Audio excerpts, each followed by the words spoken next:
Yes, guys, you know what time it is. It's your boy David at the Irish Hotspur, Ireland's #1 Spurs fan, Ireland's only answer to Harry Kane, bringing you the Tottenham fan show. We have plenty to talk about today with my man Jack. Jack, how are you keeping, lad?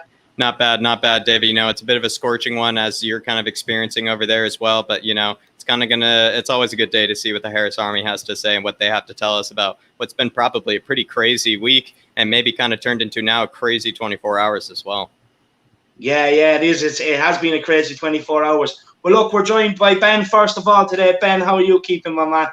Yeah, all good, man. I mean, I couldn't have asked for more while I'm in lockdown, while I'm in isolation. Tomorrow's my last day.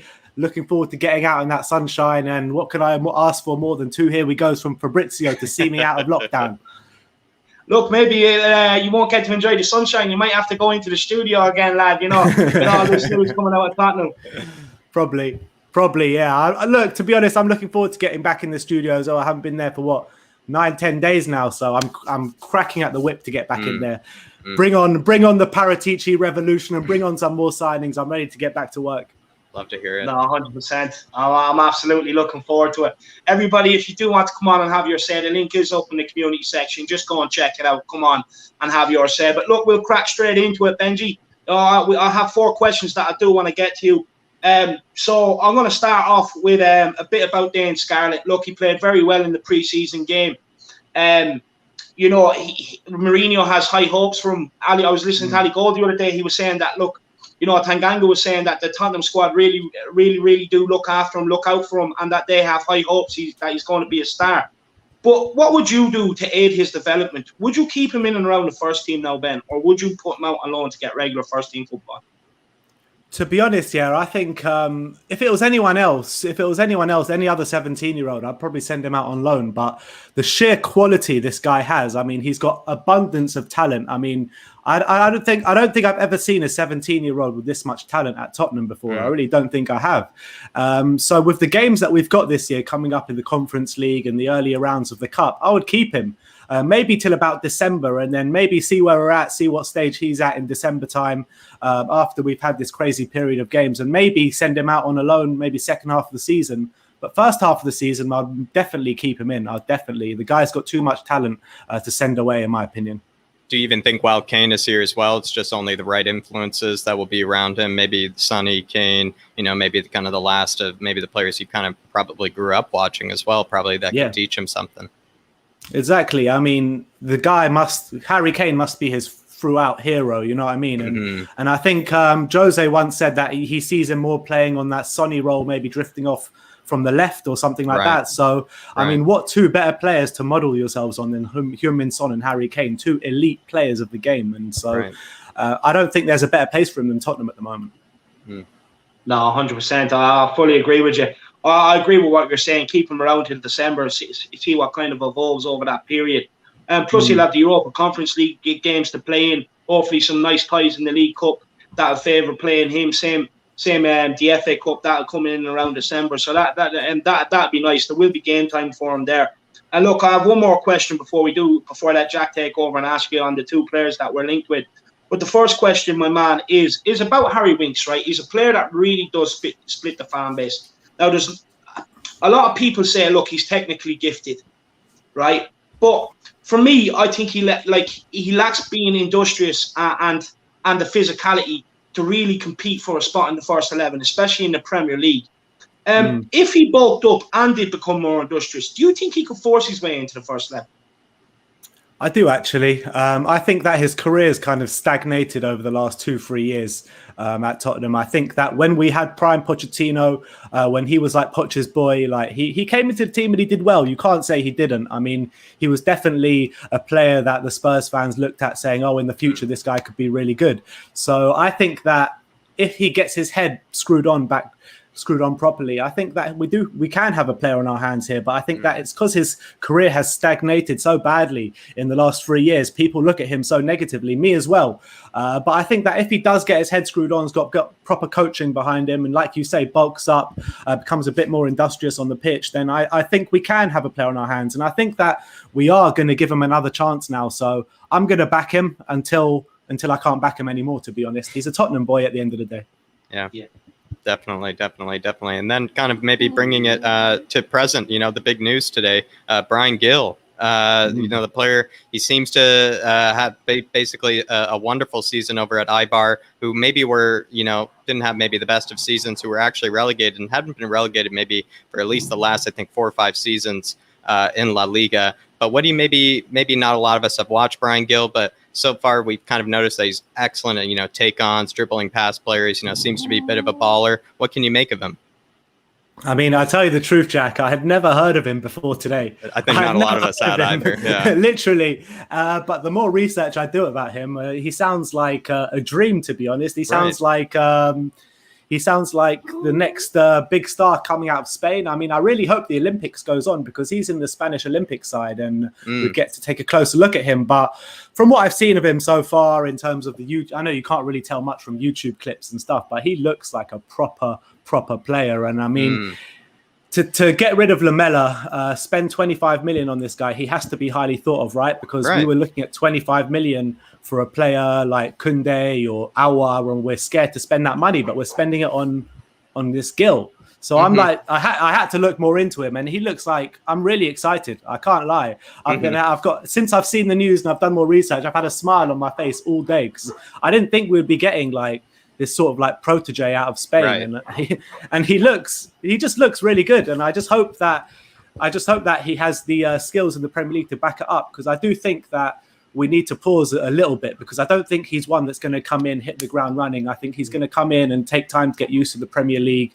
Obviously, he's going to have to bulk up a little bit, but his close control and his skills on the ball look absolutely unreal. No, I think that's really well said. A couple of football hipsters, especially, over at Football Daily, including myself, we're definitely thinking, in the beginning of the season, he kind of looked like Barcelona all over him. And now he's all of a sudden at Spurs. It's just like you said, absolutely, maybe unexpected and miraculous that we get kind of a Spanish protege. But yeah, David, you were going to say. Yeah, I was just going to say, do you think that maybe he is a lot technically better than Session and Clark when we signed him? Like, look, I think physicality has probably stopped their development. Do you think that could be a concern when it comes to getting in this guy? Or do you think that he's just that technically gifted and he is very skillful? He knows how to take on a couple of players. Do you think that will shine through? And if he bulks up, he'll just become even better? Do you think like maybe physicality with this guy is probably not so much of a problem? I don't think it's as much of a problem as it can be for other players like a Ryan Sessegnon, but I think that the skills this guy has is absolutely second to none from what I've seen anyway.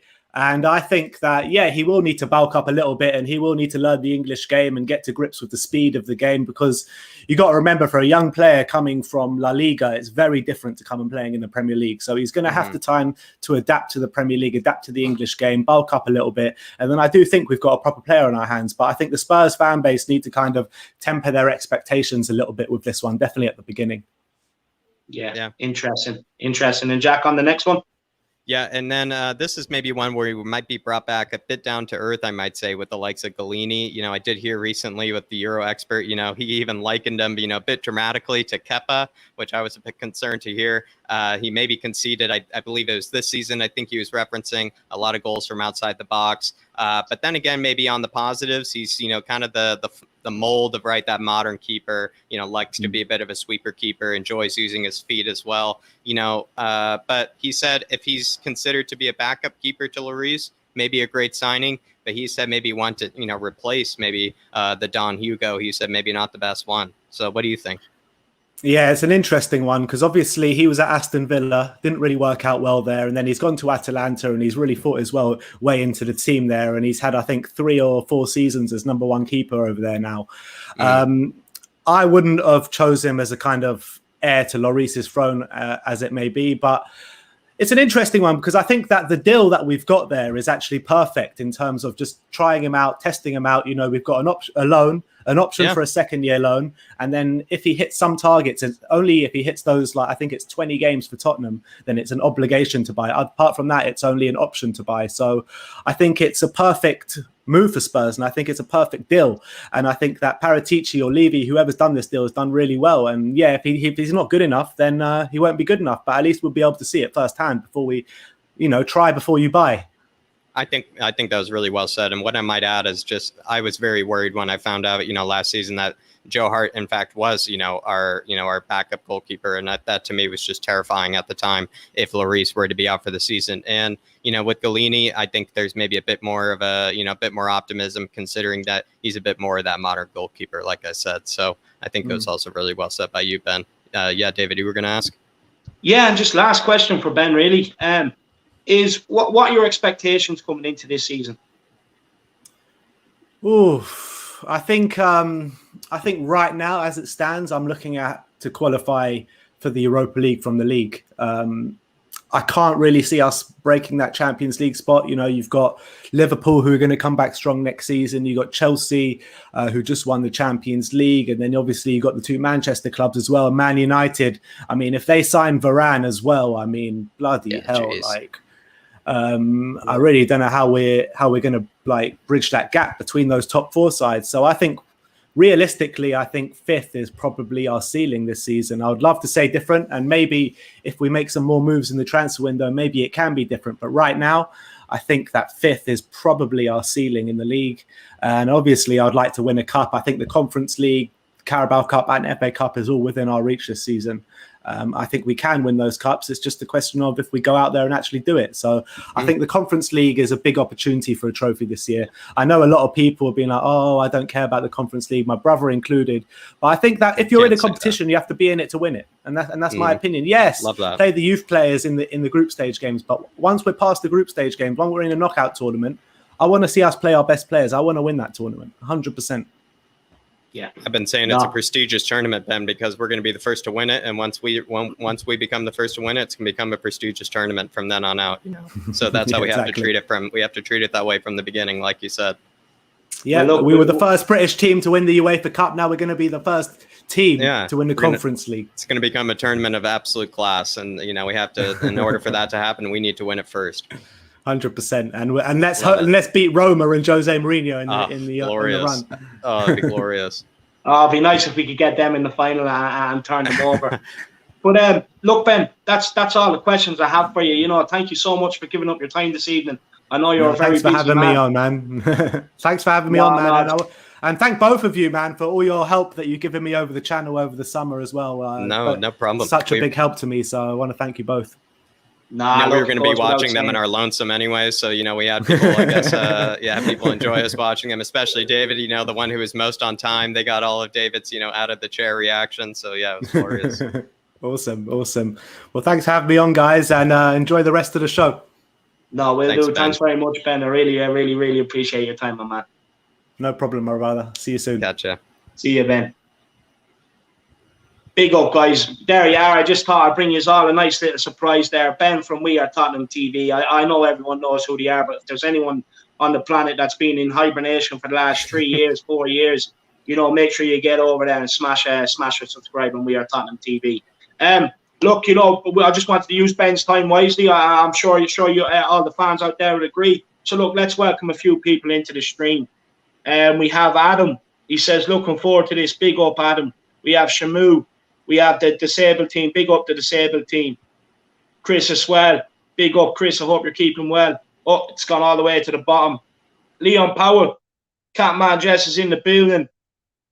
It was a welcome surprise, David. Big up, Adam. Catman Jess says, Catman is in the house. Ben is a legend. He really is.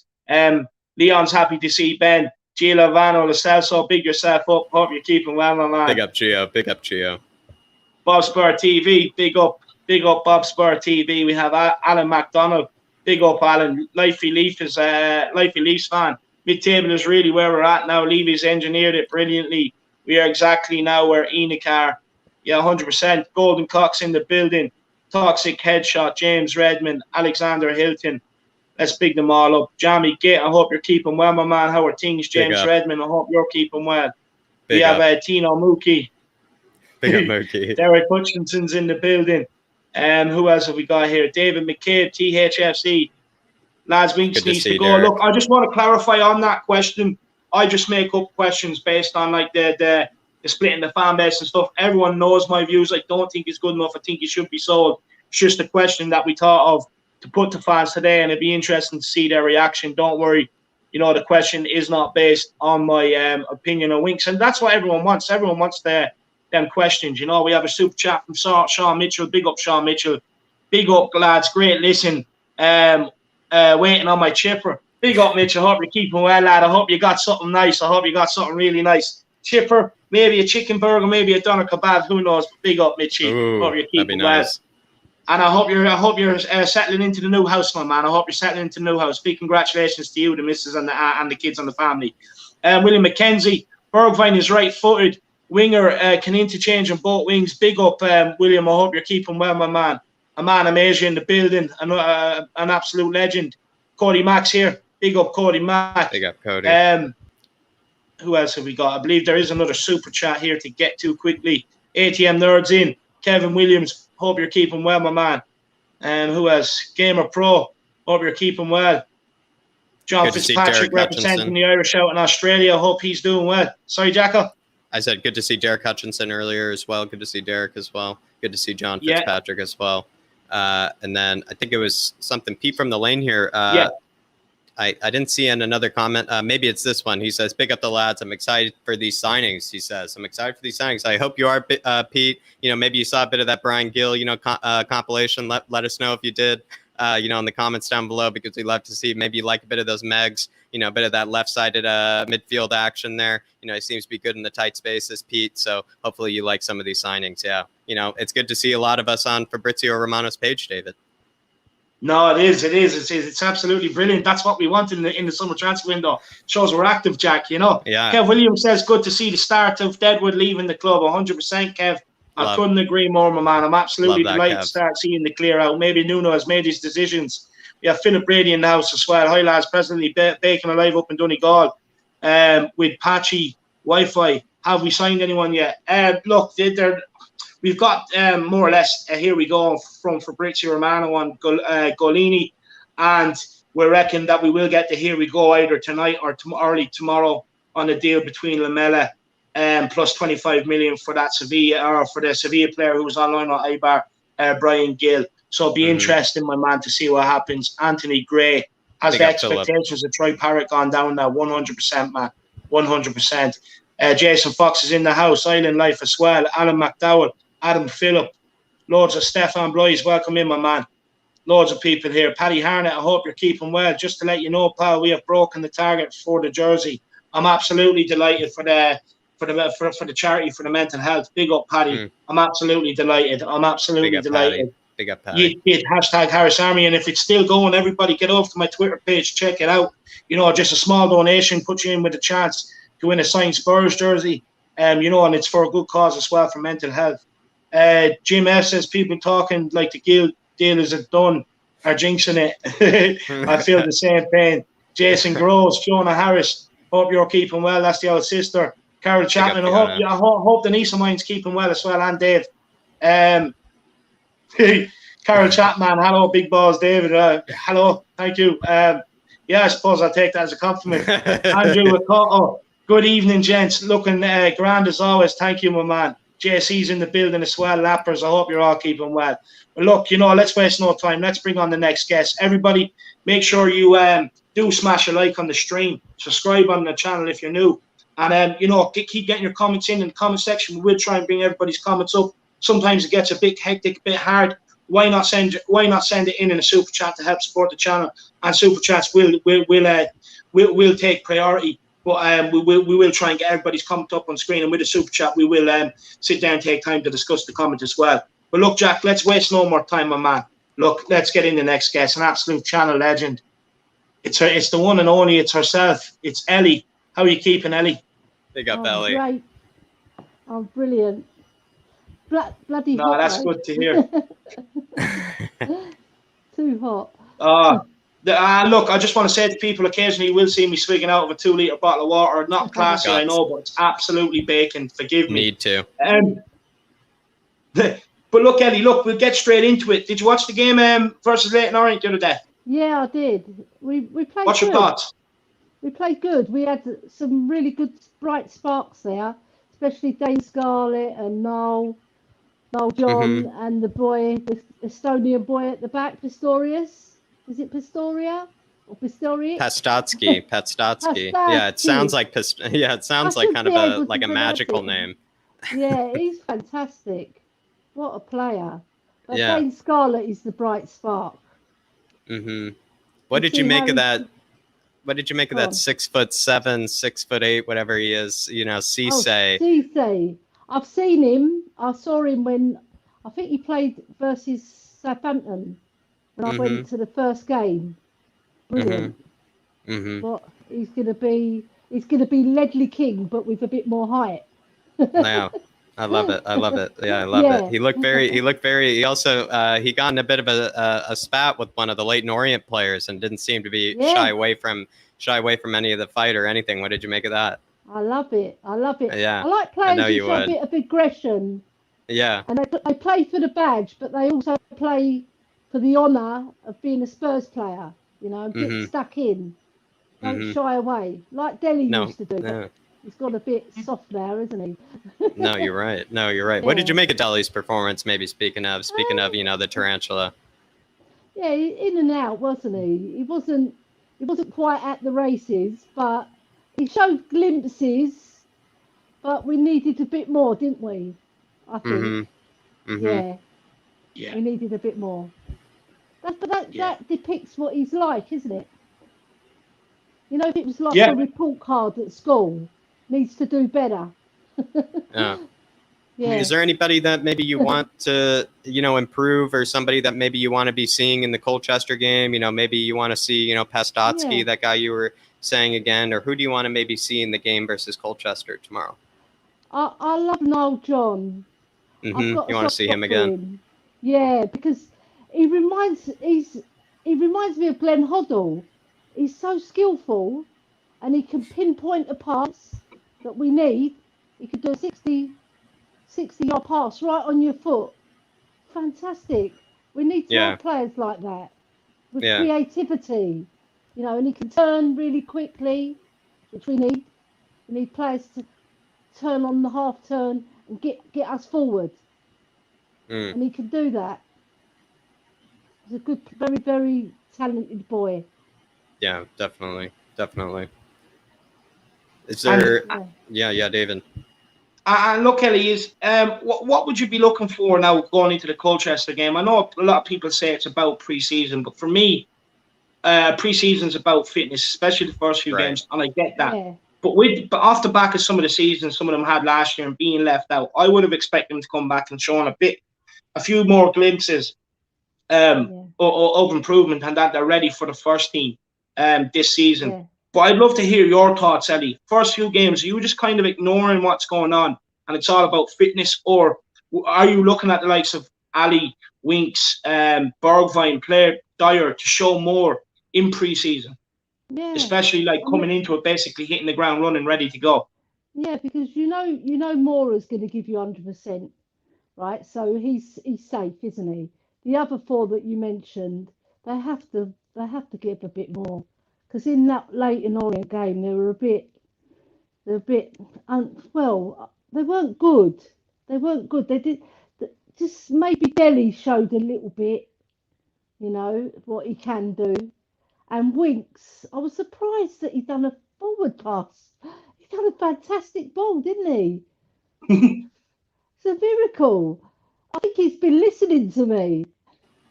Ellie, my theory about that, I love that you said that. My theory about that is that he actually wanted to be passing backwards there. And actually, the Leyton Orient player, I don't think he did the scouting report on Winks, because if he just let Winks play backwards there, I don't think the goal would have ever even, had happened. I think actually he played into Winks' hands by maybe forcing him to go upfield, and then, just went, our way from there. What do you make of that? What I make of that, I think I need to be his coach.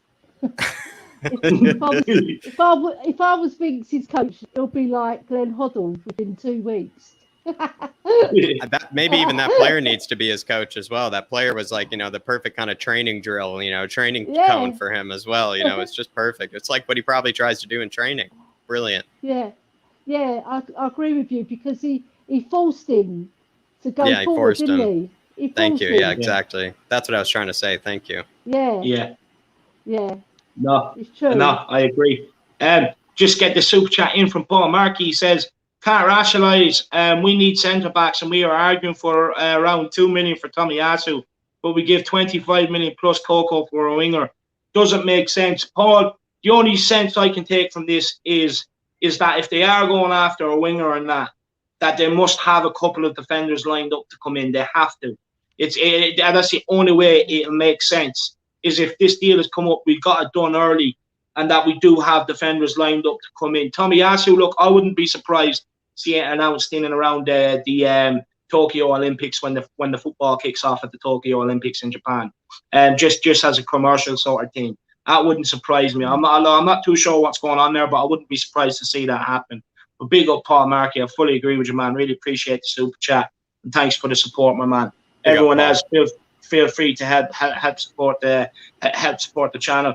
Ellie, look, about Dane Scarlett, what would you do with this kid? Now, look, everything coming out of the Tottenham camp is that he's going to be a future star, even for England. They're touting him for England already. They're saying not the World Cup coming up, but they reckon the next Euros or the next World Cup, this guy will probably play a leading role. They're very protective over him. They said he's not even loud, he's brash. He's none of that. He's just quiet. He's like a sponge. He absorbs everything in, and he's wanting him to improve. But he's also beefed up over the summer. It's clicked with him. Yeah. He knows he can't just rely on them sensational runs that he does make. Because he knows he makes them runs. The ball comes in. He's cool as a cucumber. He will finish them. But he knows there's going to come a time where he will have to adapt his game to be able to hold up the ball and hold players off when he is finishing and stuff like that. So he's learning to bulk up. What would you do with this guy? Do you keep him around the first team now, or do you loan him out for regular first team football? What do you think is best for his development? No, I think we should keep him because he's going to learn off Sonny. He's going to learn off Kane. I think we should get Robbie Keane in as well. Give him a bit of coaching because he's similar to Robbie Keane, the way he turns and the way he scores goals. Fantastic goals he can score. Very quick, sharp, just like Robbie, right? Obviously, you can learn how to slow the game down a bit, like Kane and Sheringham used to do in the olden days. You don't have to be always fast. You can be cultured as well. Take the ball, take your time, make sure you can hold the ball up with your strength. You see? Yeah. And he's, like you said, he's bulked up. So he's going to be able to hold his own, and he's a Spurs boy, so he's going to really put in 100% every game. Yeah. No, I fully agree with you. Yeah, I fully agree with you. And look, we can't really avoid it any longer. Let's get into the transfers. What do you make of the first one? Gollini coming in, the 26-year-old goalkeeper from Atlanta. It is reported that the deal is. For next year, it's a loan. They have a second-year option on that loan, and then after that, Spurs have an option to pay 15 million for him if they're happy. But if there is certain clauses met, I presume like appearances, maybe things like that, Spurs will have to pay that 15 million, and he's a Spurs player. All around, I personally think it's a good deal. Because we can bring him in, we can check him out, really test him behind the scenes, see what he's made of. Dip him in and out for the likes of Europa Conference League games like that, really test him. And then, because we know Lloris only has 1 year left on his contract, we don't know what his plans are. He hasn't revealed anything yet, so it'll be interesting to see what happens there. But then it also means that, if we can't get a goalkeeper in for Lloris's replacement, we still have this guy if he's half decent, and there's an option for a second-year loan on that. So, look, I do think it's probably a smart move, especially with a goalkeeper. Ellie, what's your thoughts on the deal? I think this guy is better than what people think he is. What I've been reading, other people have been saying about him. It's a bit mix and match. But I've watched him only on YouTube. But I know you can't judge always. But what I've seen of him, he seems really good. And he's 6'6", isn't he? I think. Is it 6'6"? Yeah, 26. Or 6'4"? I think he's 6'4" and 6'4". I think 6'4". Yeah. I don't know. I probably don't analyse men the same way as you do, Ellie. Yeah, but the thing is, when you're tall as a goalie, and like what's his name? Gomez. He's very athletic. He seems like very athletic goalkeeper. You know what I've seen of him, and I think it'll be good. It's like what Ben said: try before you buy. You know, give the boy a chance because you know we've given other players a chance and they haven't come through for us. So this boy, if he works hard, and the goalkeeping coach at Spurs is very, very good. What I've seen. And Nuno, former goalkeeper himself. Yeah, and he's put Joe Hart through his paces. I've been watching the what's it called, the training, and I think Joe Hart looks pretty decent as well in the training. I know you guys, you don't really like him that much, but I don't know. He's a second or third goalie, isn't he, at best? Yeah. Yeah, but if we've got Gollini, he can go to number 3. We'll have Gollini as number 2, understudy to Lloris, just in case he gets injured. We've got another goalie to rely on, and he's got good stature, isn't he? Yeah. Well, let's see. You don't know. We thought some players that we thought oh, they're gonna hit the ground running, and they've let us down. So, he also seems to be a sweeper keeper. Do you like that idea, the sweeper keepers? Yeah, because Lloris was like that, and then he sort of took a back step when he had a few gaffes, didn't he? Yeah. He had a few gaffes doing the sweeper role, and I thought he probably thought, like, I better play it safe. Yeah. Because otherwise the Spurs fans are going to get on my back. We do get on. We do, don't we? We're a bit fickle, us Spurs fans. Yeah. 100%. 100%. When players are playing good for us, we do get behind them. The Spurs roar, you can't beat that Spurs roar, can you? It's fantastic. No. Yeah. Sometimes us Spurs fans, Ellie, we act like we're in Hollywood, but really we're shooting a commercial for Poundland. Yeah, true. You're so funny. Also, Ellie, Gollini, apparently Gollini, outside of football, he seems to, partake in maybe, music. He seems to be an Italian rapper. I kind of was thinking and asking David, do you think he'll get along with Dele, where maybe they might do a bit of a Fortnite kind of compilation of some sort? Do you think maybe they'll get along together with their extracurricular kind of interests, or do you think they might clash? What do you think? No, I think they'll get on because if he's a rapper, Dele's like a Bob Marley, isn't he now? So I think he's like a Dele Marley Fortnite extraordinaire. Yeah. No, I think they'll get on, and he seems like quite a character, this Gollini. I saw him when he was at Aston Villa. I didn't see him when he played for Man United. He couldn't have played that many games for Man United, but Aston Villa gave him a try. They sent him back, but doesn't mean we have to send him back. If that goalkeeping coach works on him, gets him up to speed, I think we've got a good buy there if we buy him. Yeah. Yeah. And he's only 26. Yeah. And look, moving on to the next question, the last question, and then I have one little message or another little kind of question for you, which I know you're going to love. So we'll get this one out the way first. But look, this is another more or less expected. Here we go over the next 24 hours on Bryan Gil from Sevilla. Look, Fabrizio Romano has said that it is Lamela going the opposite way, plus 25 million cash. Jack, do you want to add anything into that? And then, Ellie, what's your thoughts? Yeah, Ellie, maybe if you don't know very much about him, but you might already know this, so maybe stop me if you already do. But, he's like kind of a left-footed kind of number 10. He can play kind of on kind of that left mid position, kind of like Dwight McNeil maybe does for Burnley, can cut inside maybe. What do you maybe make of this? Is this maybe a good swap, maybe getting Lamela out of the club?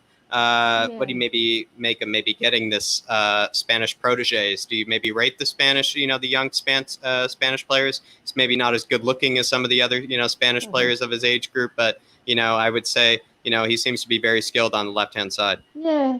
As soon as I saw his name, I didn't really know who he was.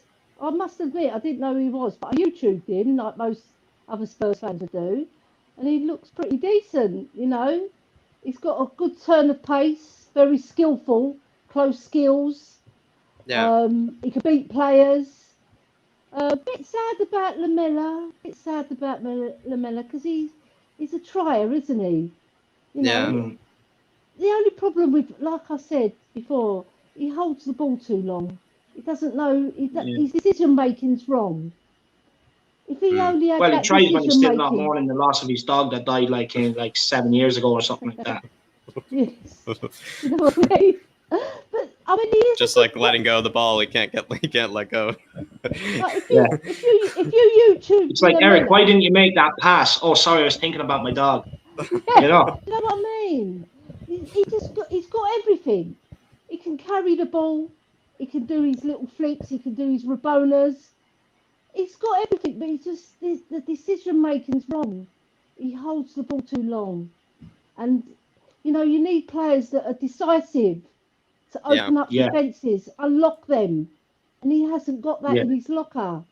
It's a Yeah. shame. It's a shame because he's No. Argentinian. Maybe Ozzy should have taught him, you know, when he first came.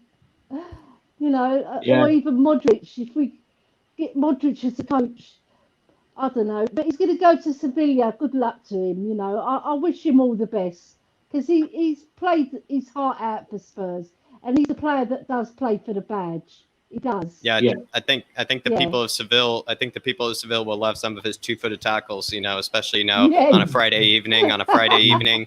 You know, in Spain, who doesn't love a good two-footed tackle? Yeah. You know, me especially, with a good fluffy drink in hand as well. You know, who doesn't love a good two-footed tackle? So we've got mix and match players. Like you had Dele, who had a bit of skullduggery when he first came. He had a bit of that. What Jose was saying, you've got to be a bit of a. I won't say it on air. You know, you've got to be a bit of a sod, don't you? Really, Mm-hmm. right? You can't be too pretty boy on the pitch. Can't be too soft. See, Right. Lamela had that. Lamela, if he could only translate that to some of the other players, then it'd be like Bergwijn, for example. Yeah. Yeah. Talented boy. He can dribble. Yeah. He's another one. The decision making. Right at the end. You're right. You know. You're right. We haven't got that perfect player like we did with Modric, Van der Vaart. You're right. You know? Yeah. We've got Nodambelli. Thank God. You know, we've got him. Yeah. Well, he's look, a bad player. you know, as much as I love chatting to you, and I could sit here and chat to you all day. We do have other people to get on, but I do want to end this on a nice question. I know it's one you love, and I said this one for you. You're the only one I'm going to ask it to. But are you sad or happy that Højbjerg got married? And do you want to send out a congratulations to him? No, I saw him in the restaurant with his wife, and she's a beautiful lady, and he was with his little boy Theo, which is my husband's name as well. So we picked a good name there. And no, you know what? Good luck to the lady. She's got a good man there. Yeah, I was going to say, did you pass on a note to tell her that, you know, how lucky she was, or, you know, anything of that kind of sort? She's a very lucky lady. Very privileged, right? You imagine him going home and talking about all the tackles that he does to his wife. He'll have to list them. She'll have to wait. She won't get any sleep. He'll be there telling her all the time. It's the best I'd say you were giving her a few dirty looks when you seen her hanging out with Højbjerg's arm. You know what? She's a beautiful lady, you know. So she is. I've been married for a long, long time. I'm a lucky lady to have my husband. You know, he's my Højbjerg, my husband. Love that. I love that. Theo, if you're watching, I'm sure you're gonna love that. He should be honored to hear that, Ellie. He should be honored to hear that. Loves him, so. Yeah, I do love my husband. I love Højbjerg on the pitch and my husband at home. Yeah, that's what we want to hear. Class. That's what we want to hear. But look, Ellie, it's been an absolute pleasure. It's always a riot when you come on. We always have a good laugh. And thank you so much for giving up your time. Lovely. Thank you for giving me the time as well. I really appreciate it. And good luck. No, you don't have to thank us. You don't have to thank us whatsoever. Well, we love speaking to everybody that you know, we try to speak to everybody that tunes in and everybody that messages and everything else. You don't need to thank us whatsoever. We're just normal people who like to be nice, you know. Of course, I just want to win a cup. One cup. Yeah. That's all Me I'm too. asking. One Me cup. too. It's not much to ask, is it? No, it's not. No, not whatsoever. Look, we have 3 opportunities this year. I'm going to take away the Premier League. Although I do believe we should go into it believing we can win it every season. But look, realistically, we have 3 chances: the FA Cup, the League Cup, and the Conference League. So look, we'll see what we can do, Ellie. But look, I have to say, it's been an absolute pleasure, and don't worry, we'll get you on again. Lovely. Thank you, David. Another class Thank you, call, Jack. Ellie. Good luck Thank with you, the rest Ellie. of the My cheeks show. always hurt every time. My cheeks always hurt every time. You take care. All right? Thanks, Ellie. See you, Ellie. Lovely. Bye-bye. Bye. Bye. Lads, what an absolute legend of a call. Class. Absolute brilliant every time she comes on. Great analysis. Really keeps me grounded. Keeps Jack grounded as well. Absolutely love it. She's a brilliant guest. Big up, Ellie. And we do have Ellie's Spurs story. I will get that out this Friday for you guys. I'll go Astro, but I'll put out the Spurs story so you have something to watch. It's going to be an absolute cracker, believe me. We have a super chat here from Dermot Miles. Whoever we buy, they're going to take a season to settle in. If we don't get rid of the bad apples, we're going to be in the same situation. But we're hoping money will be released. If not, we be top 6 again. Jack, what's your thoughts, my man? First of all, Dermot, I hope you're keeping well, lad. I think Dermot Moyles is exactly right. Usually he is with these kind of sort of comments, but I think where Dermot's maybe spot on is just in the fact that we do have to get rid of some of the dead weight, a bit of some of the bad apples, and he probably means by some of the bad apples, some of the bad influences inside the squad, David, because not only sometimes are they not maybe the best players of quality, but they also sometimes maybe even kind of poison the dressing room is maybe what Dermot's kind of even saying here. So I really agree with him. I wouldn't say that was probably the case with Lamela. I would probably say Lamela was probably a good influence in the dressing room, but at the end of the day, getting rid of some of these maybe dead weight, kind of players, I would say was a good thing, and replacing them with someone else, someone that's a bit new blood is always good. But I think Dermot's saying is, the bad apples, the ones that poison the club, and I think he's actually spot on there, and we actually need to focus on getting rid of those kind of players. So maybe that starts with the likes of, Moon Boot stinks. Unfortunately, maybe someone like Toby as well, but yeah, maybe Dele. But yeah, Dermot, I think you're really spot on here. Really well said. Yeah, absolutely spot on. Couldn't agree more. I've been parroting all last season. There's just certain players that are too stale, and a group of them that have got together that probably aren't good enough to be here and know that their career is going to take a nosedive with their paycheck, and they're kind of banding together and starting to get managers out. The Pochettino was trained was too intensive under Mourinho. They weren't trained enough. He didn't tell us to train, so we didn't train. It's not a group of kids we're dealing with, Dermot. So I fully agree with you, my man. Big up, great super chat. Really do appreciate the support, man. Thank you. Really do appreciate it. Everyone else, keep getting them comments in. Make sure you have liked. And look, feel free to help support the channel too, with a super chat. The link to get on the show, for the members, it is up in the community section. Go and get on the link. If not, why not buy a membership and come on and have your say? We will keep getting everybody's comments up, of course. But look, let's bring in the next one. He's an absolute channel legend. I don't know what to say every time he comes on, but I have to bring him on early today because I'm afraid I don't want him to suffocate, so I don't want to leave him to last minute. But it's Shamu. But look, I'm going to let Jack give Shamu the entry he really does deserve. Shamu fan. Big up, Shamu, my man. How are we keeping? Yeah, good, man. Good to wake up and hear that we signed a player. The first I heard of it was when I came on the show, so can't say I know much about him. Yeah. Did you see any of the compilations? Shamu? Any people that he maybe gave the 619 or any souls that he might have taken maybe on the pitch that you saw? I haven't seen anything about him. Nothing about him. The league is like the last one I follow. Probably Bundesliga and Serie A are probably the other ones I follow after Premier League, and then probably the Championship. I don't. La Liga doesn't interest me that much, to be honest. Yeah, and it's a bit early over there for you, so you haven't had the chance maybe to wake up and see some of the the YouTube compilations of some of the skills, I bet, or anything yet. No, none. I woke up and it was like it would have been probably 5 o'clock when the transfer hit. Yeah, exactly. And so maybe when you get to it, Shamu, maybe you can send me a message on WhatsApp and just tell me what you think. Maybe if he's given any people any 619s or Shamu Van Woos on the pitch, maybe with that left foot. But what do you maybe make of that transfer? Speaking of Bryan Gil, do you think this is kind of one that was needed? Maybe a bit more, new blood in that front three. Creative number 10. Creative left-footed player. Or is this something that excites you? Is this something that surprises you? How do you feel about it, Shamu?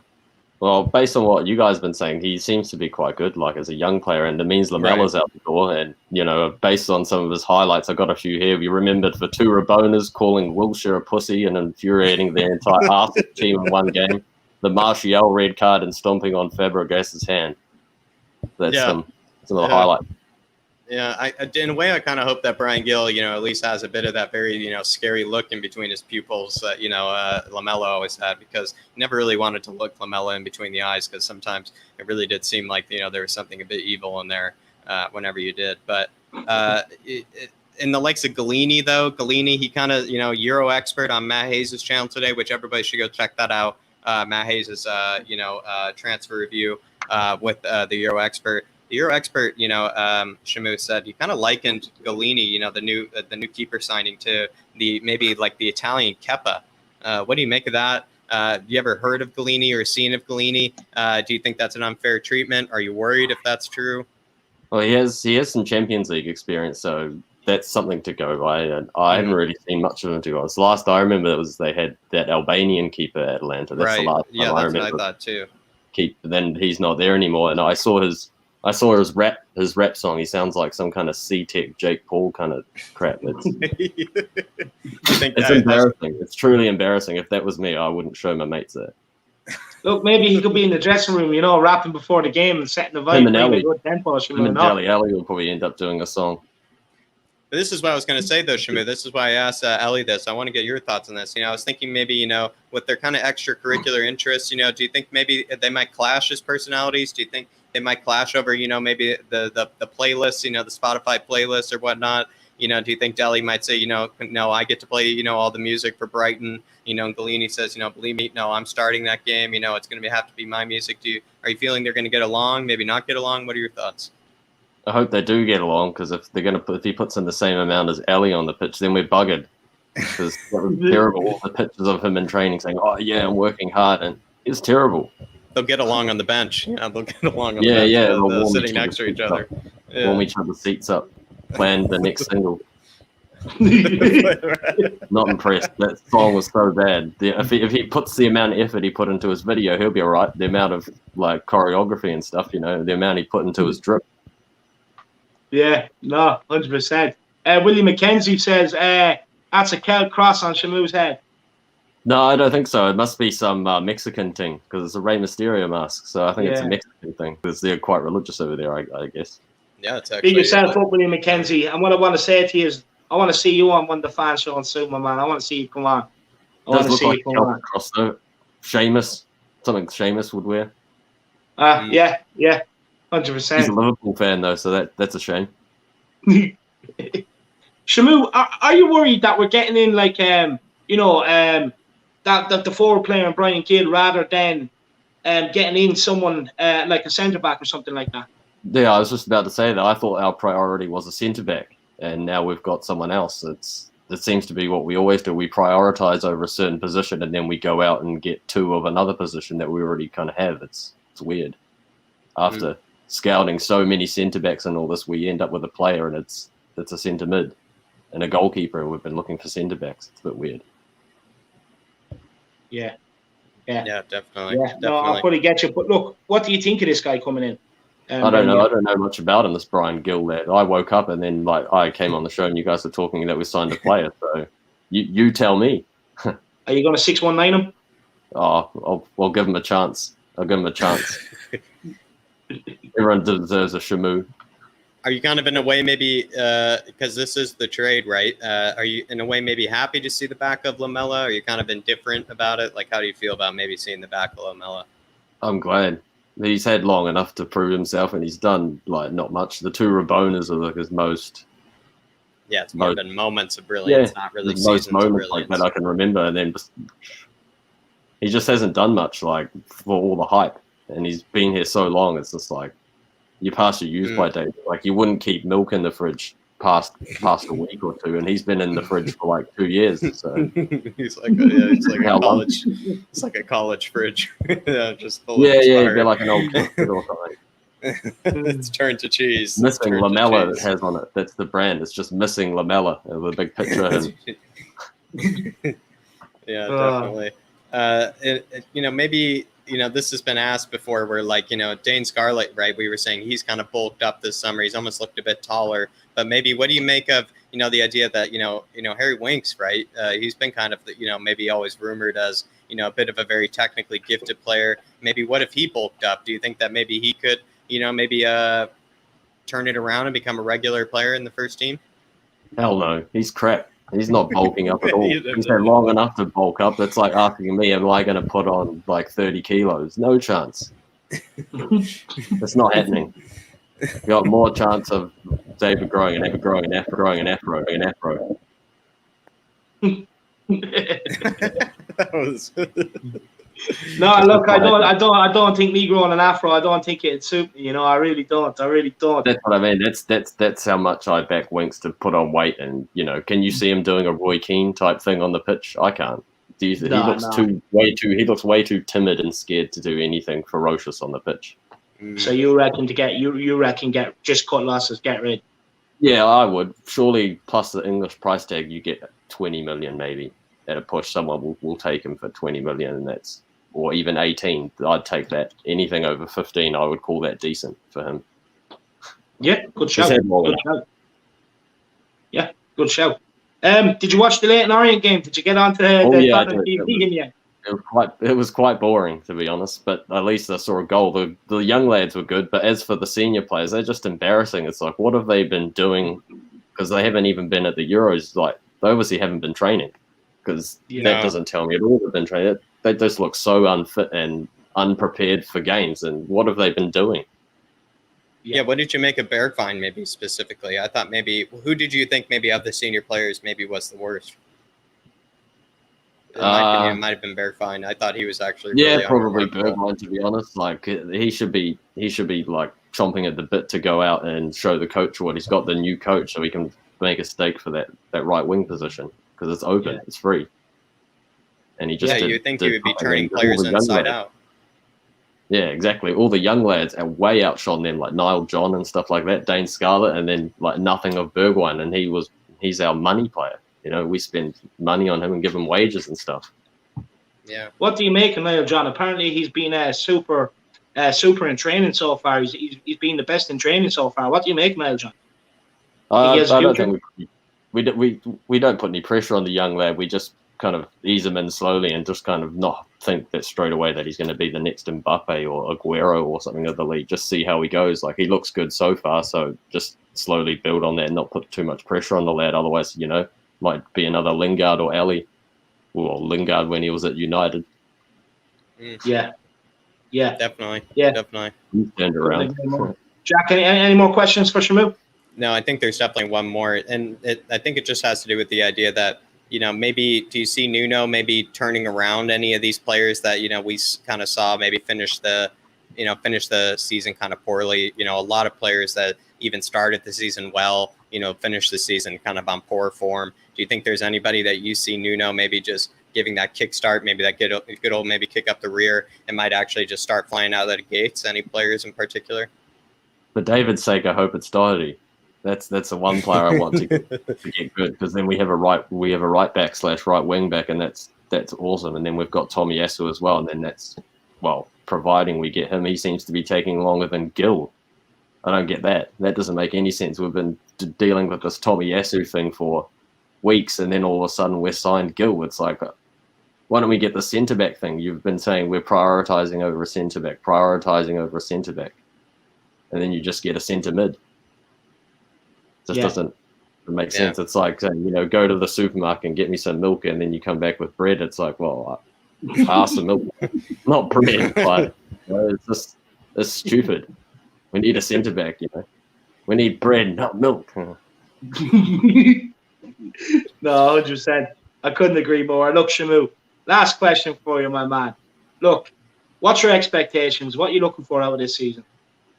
I just want to see some good performances and just improvement from individual players. I think would be the key thing for me, because if we can see that, then there's progression towards season kind of to the next season. What we can build for there, because this season we've just got a new coach, so it's all about just seeing how we can go from there and just put your seatbelts on and back Nuno as much as we can.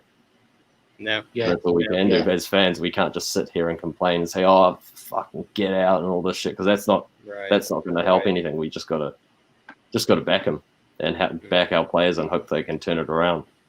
Because there's enough talent and depth in there to do something. If we get 2 or 3 signings, even that would be half decent. That would get us to maybe a 5th, 6th fight. Because I think 4th is a bit too far for us this season, especially.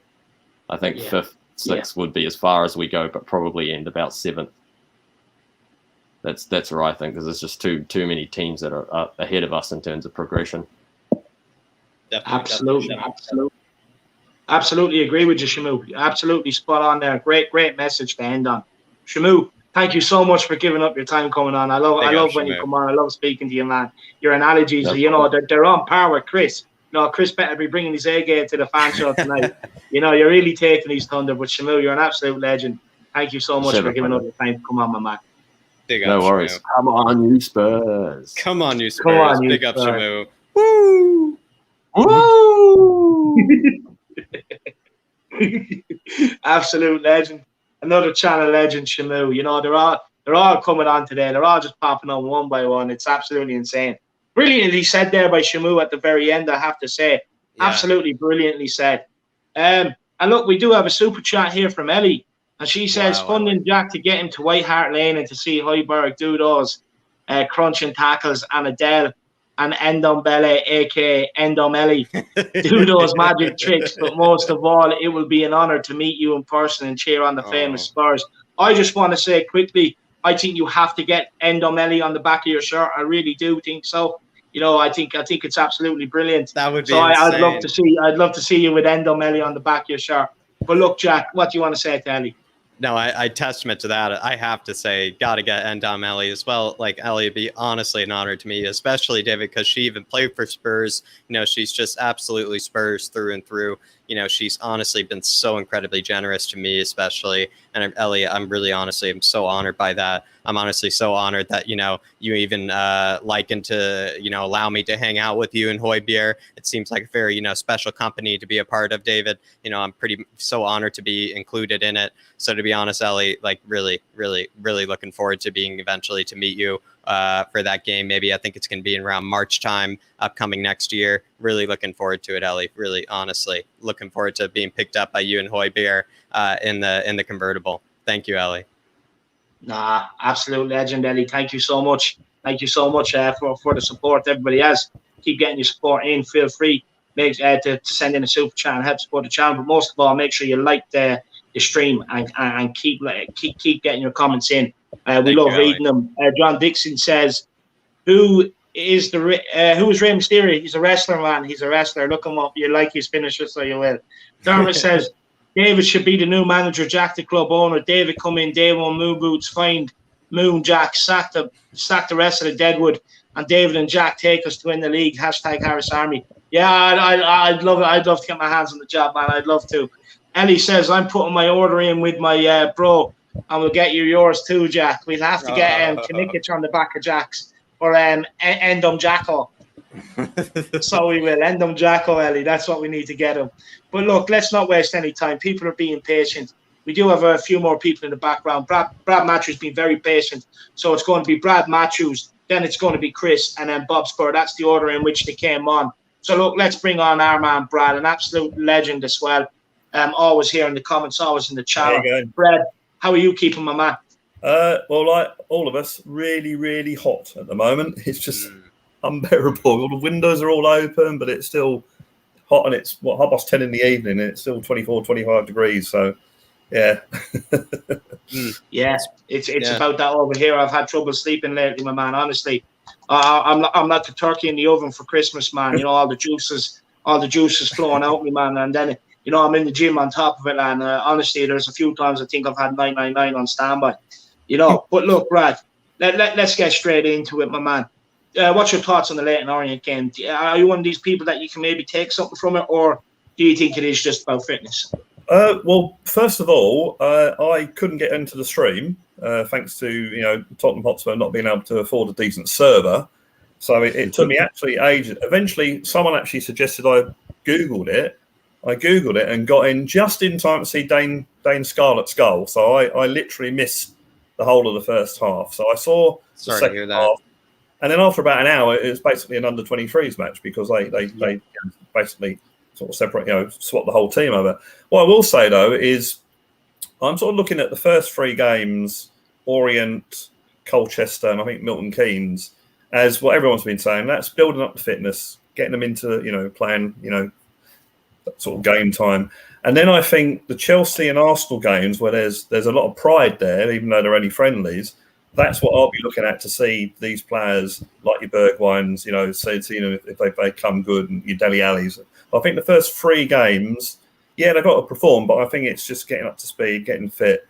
I did notice, I don't know whether you guys noticed it, in the training clips I've seen, they seem to do a lot of sort of strength training, but competitive strength training. Yeah. Like they're sort of, I think it's one with Dele Alli and Dyer, and they're sort of just a minute, and then they have to turn and first one to the ball. Yeah, so they have a lot of resistance bands around them.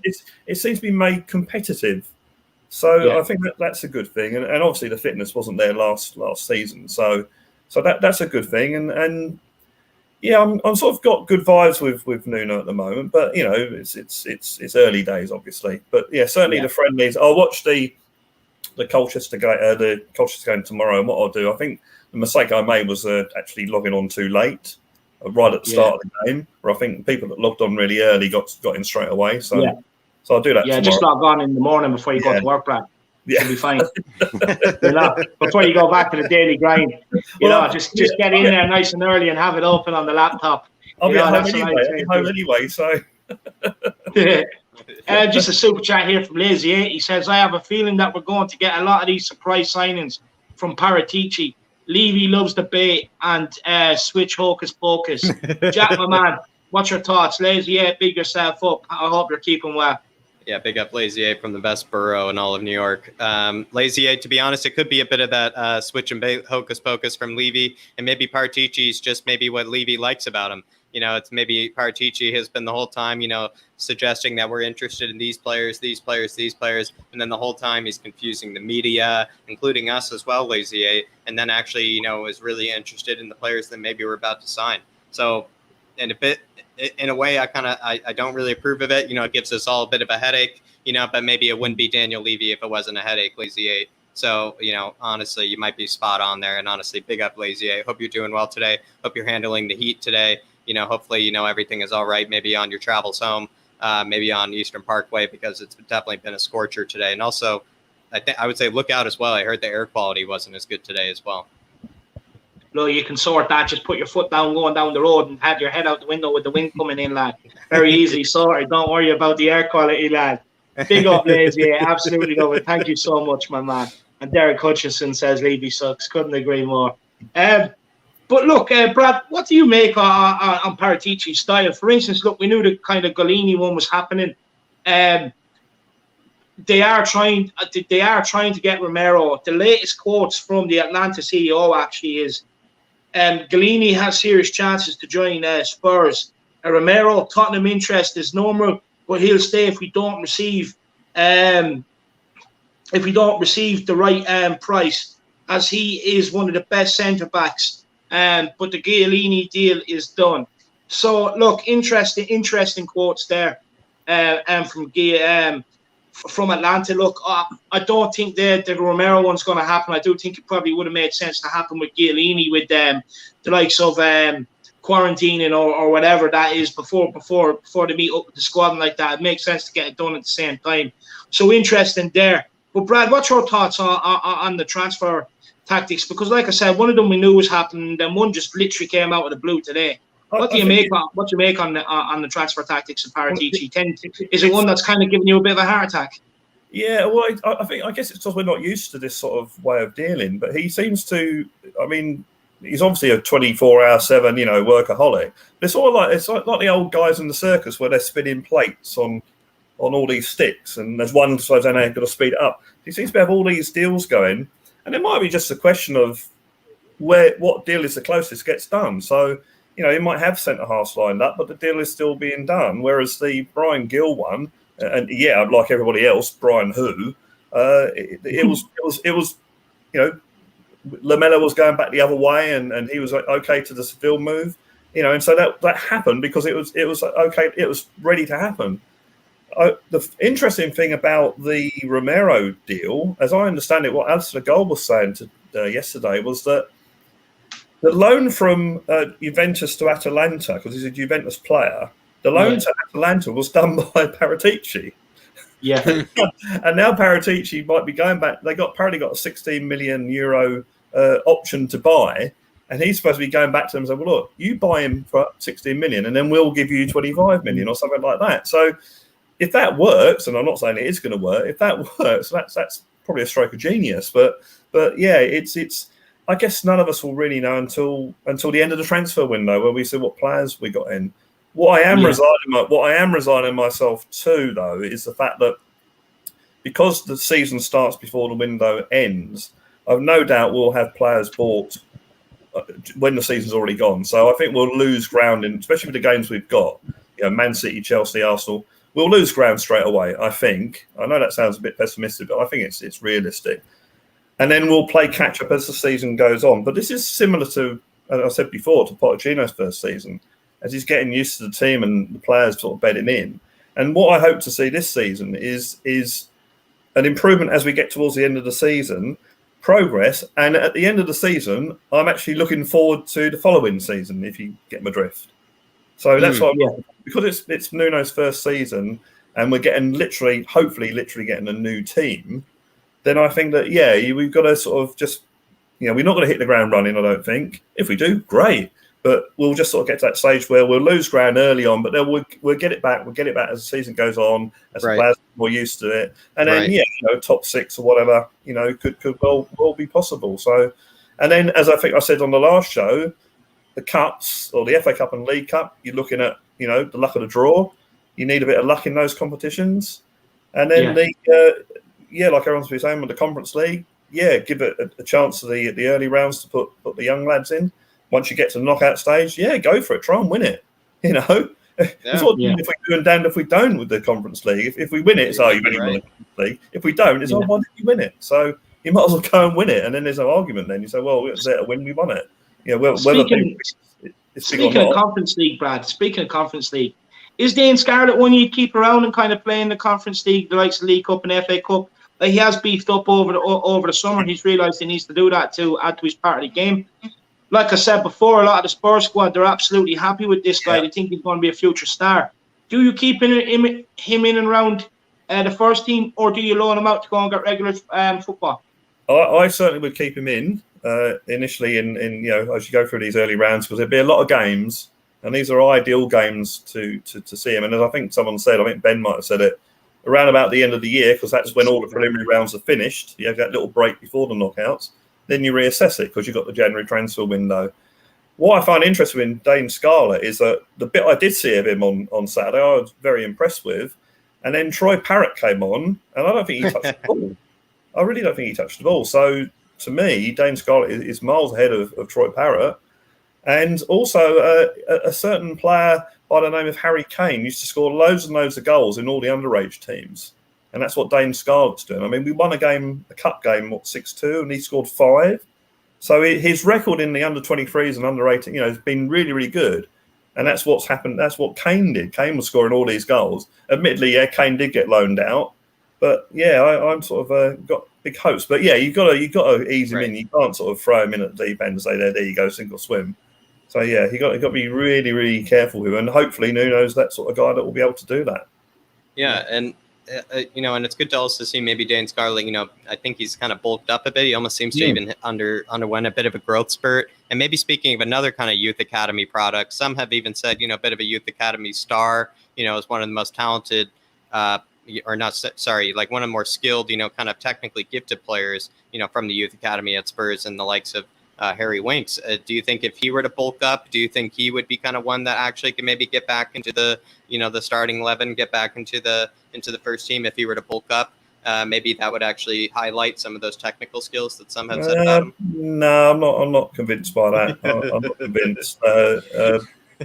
It's how you play. I mean, bulking up won't change the direction you play in, will it? I could be the bulkiest player ever and passing the ball back all the time. No, I think he just needs to change his game. And I think what Nuno has to, I mean, if a big comes in for him, then fine, sell him, great.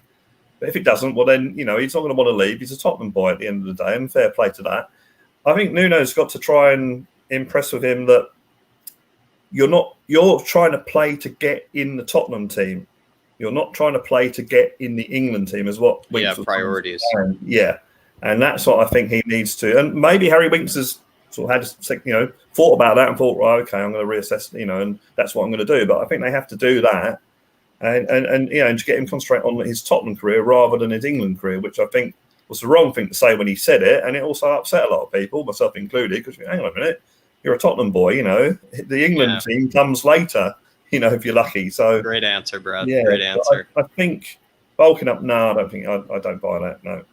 Great answer, Brad. Great answer. He shot it right down, David. He shot it right down. He didn't let me have it. He didn't let me have it. Nah. Look, Brad knows his football. Good man, Brad. Absolutely love it.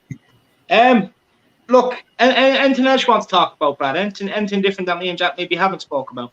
Well, no, I was going to mention Bryan Gil actually, which as I said before. Sure, yeah.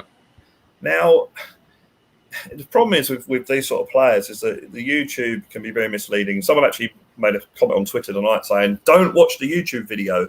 I watched too much of it, and I now think we're signing Messi. So this is something. It's very difficult to watch these. But I'm sure you could get a 5-minute clip of me doing my best bits, and it'll be brilliant. So and I'm 60 years old, so So I think. But then again, we had an unloaned player turned up for Manchester United from Portugal a few years ago, whose name was Ronaldo. So you don't know, and I think he's got to be given a chance, but not expect too much from him. I mean, I think it took Ronaldo a couple of seasons to develop into the player he was to become. So if this player is good, and I'm hearing he's good, I'd like to see him in the Olympics. That'd be one reason I watch the Olympics now. But yeah, I'd like to see him in the Olympics, and you just got to. Is he a first team player? Is he a starter? I don't know. So just try and ease him in. And then again, you've got the conference leagues. Although a caveat to the conference leagues is he could really star in that sort of league and be misleading in that way. But it's I'm hearing a lot of good things about him, and we just have to wait and see, I guess. Yeah, I think you're right. Yeah. And look, a lot of people are worried that we're getting in a winger and not defenders. Do you think that they do have defenders lined up? Like, surely, they're not that naive or that stupid, to get in this guy without having defenders lined up. I think they've got defenders lined up. Well, as you say, they'd be very silly if they hadn't, because everyone knows that's the reason that we struggle. And again, because I think Paratici works on all his deals at the same time, it could well be, as I said, that the Bryan Gil Lamela swap deal was ready to go, whereas the other deals it's down to the money and that sort of thing. So I think he has, but as I said before, it might not be to the end of the window, and we might not have enough time to hit the ground running, and that's where you look at your transitional season. So I mean they made that mistake under Mourinho, didn't they? Yeah, we all loved the transfer window, last season. What great buys! Højbjerg, what a deal that was, and we got Bale back, and we had Reguilon was all right, and even at the time Doherty looked a good buy. And then suddenly we thought, hang on a minute, we need a centre back. That's what we really need. And by that time it's too late. So they'd be incredibly silly. And let's face it, they were probably doing the deals with Levy last time, and he's not a football man, as we all know, whereas Paratici is a football man. So I hope that's the case anyway. I think it is, but I hope that's definitely the case.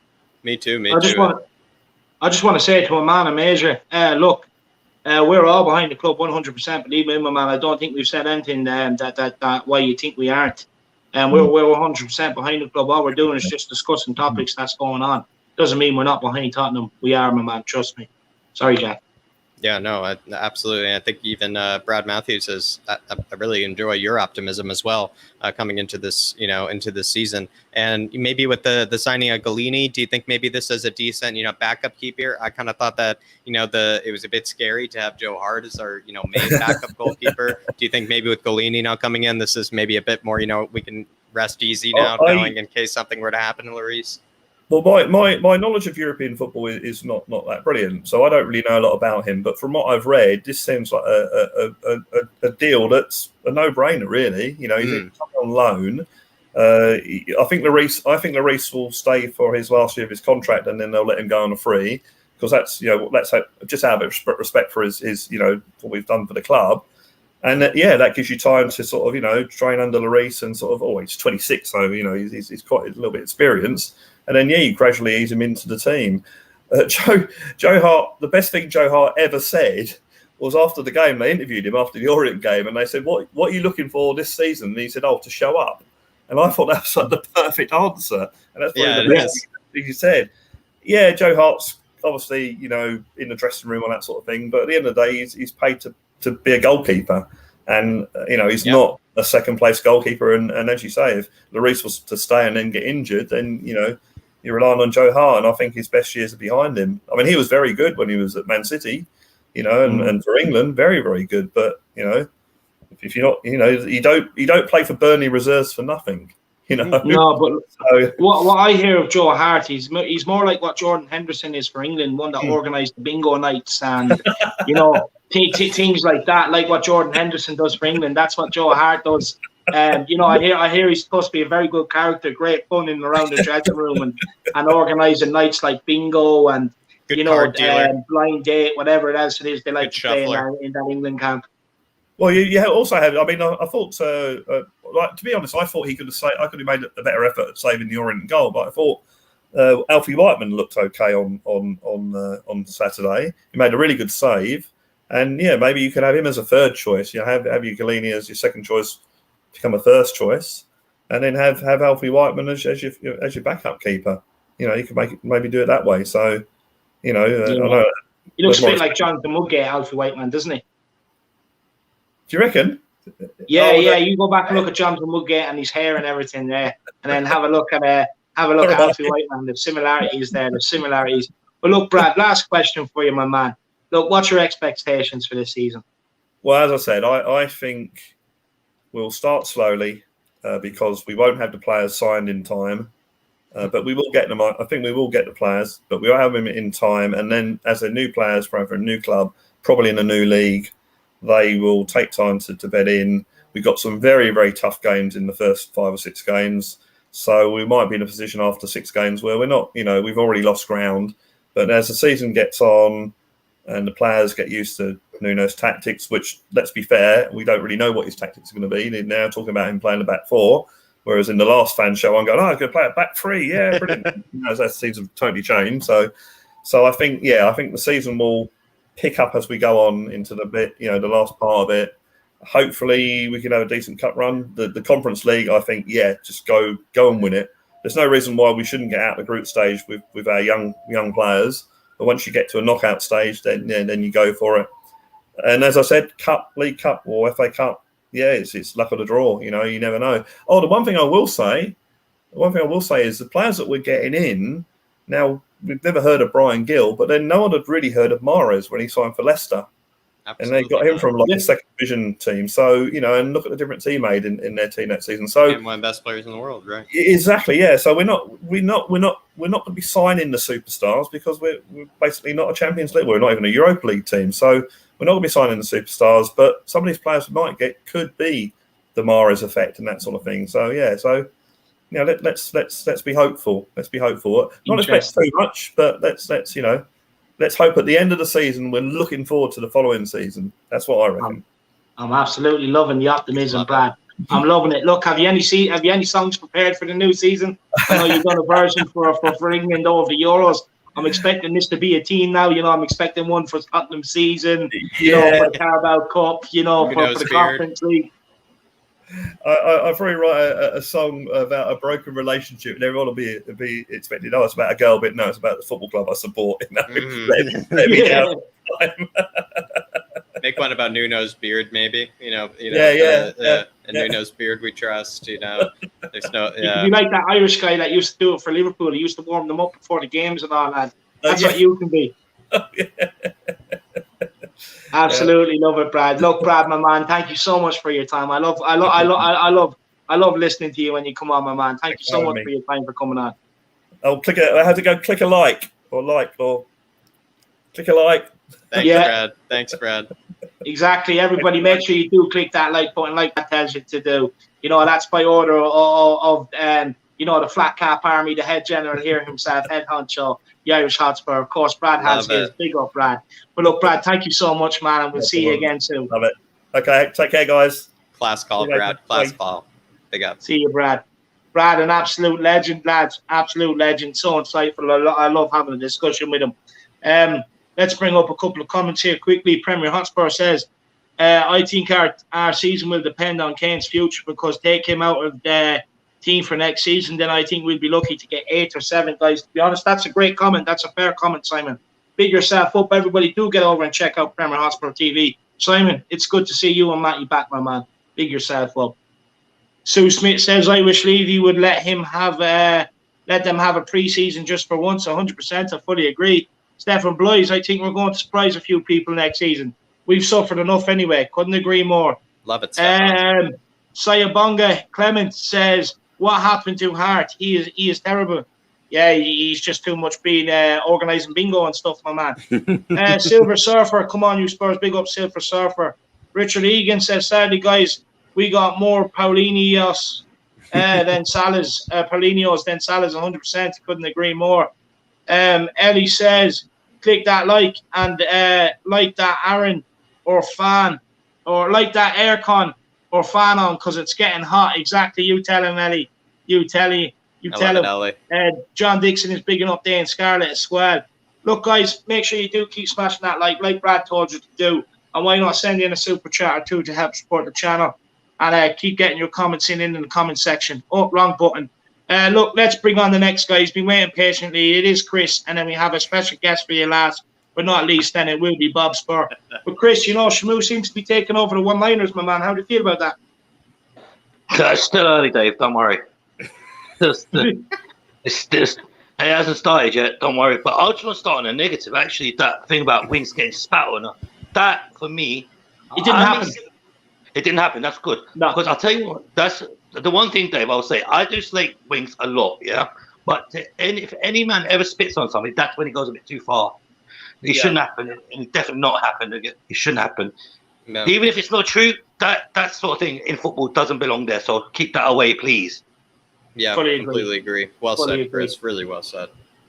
But look, we're going to get straight into it. We're going to start pinging the questions at you, Chris, because I love listening to your answers.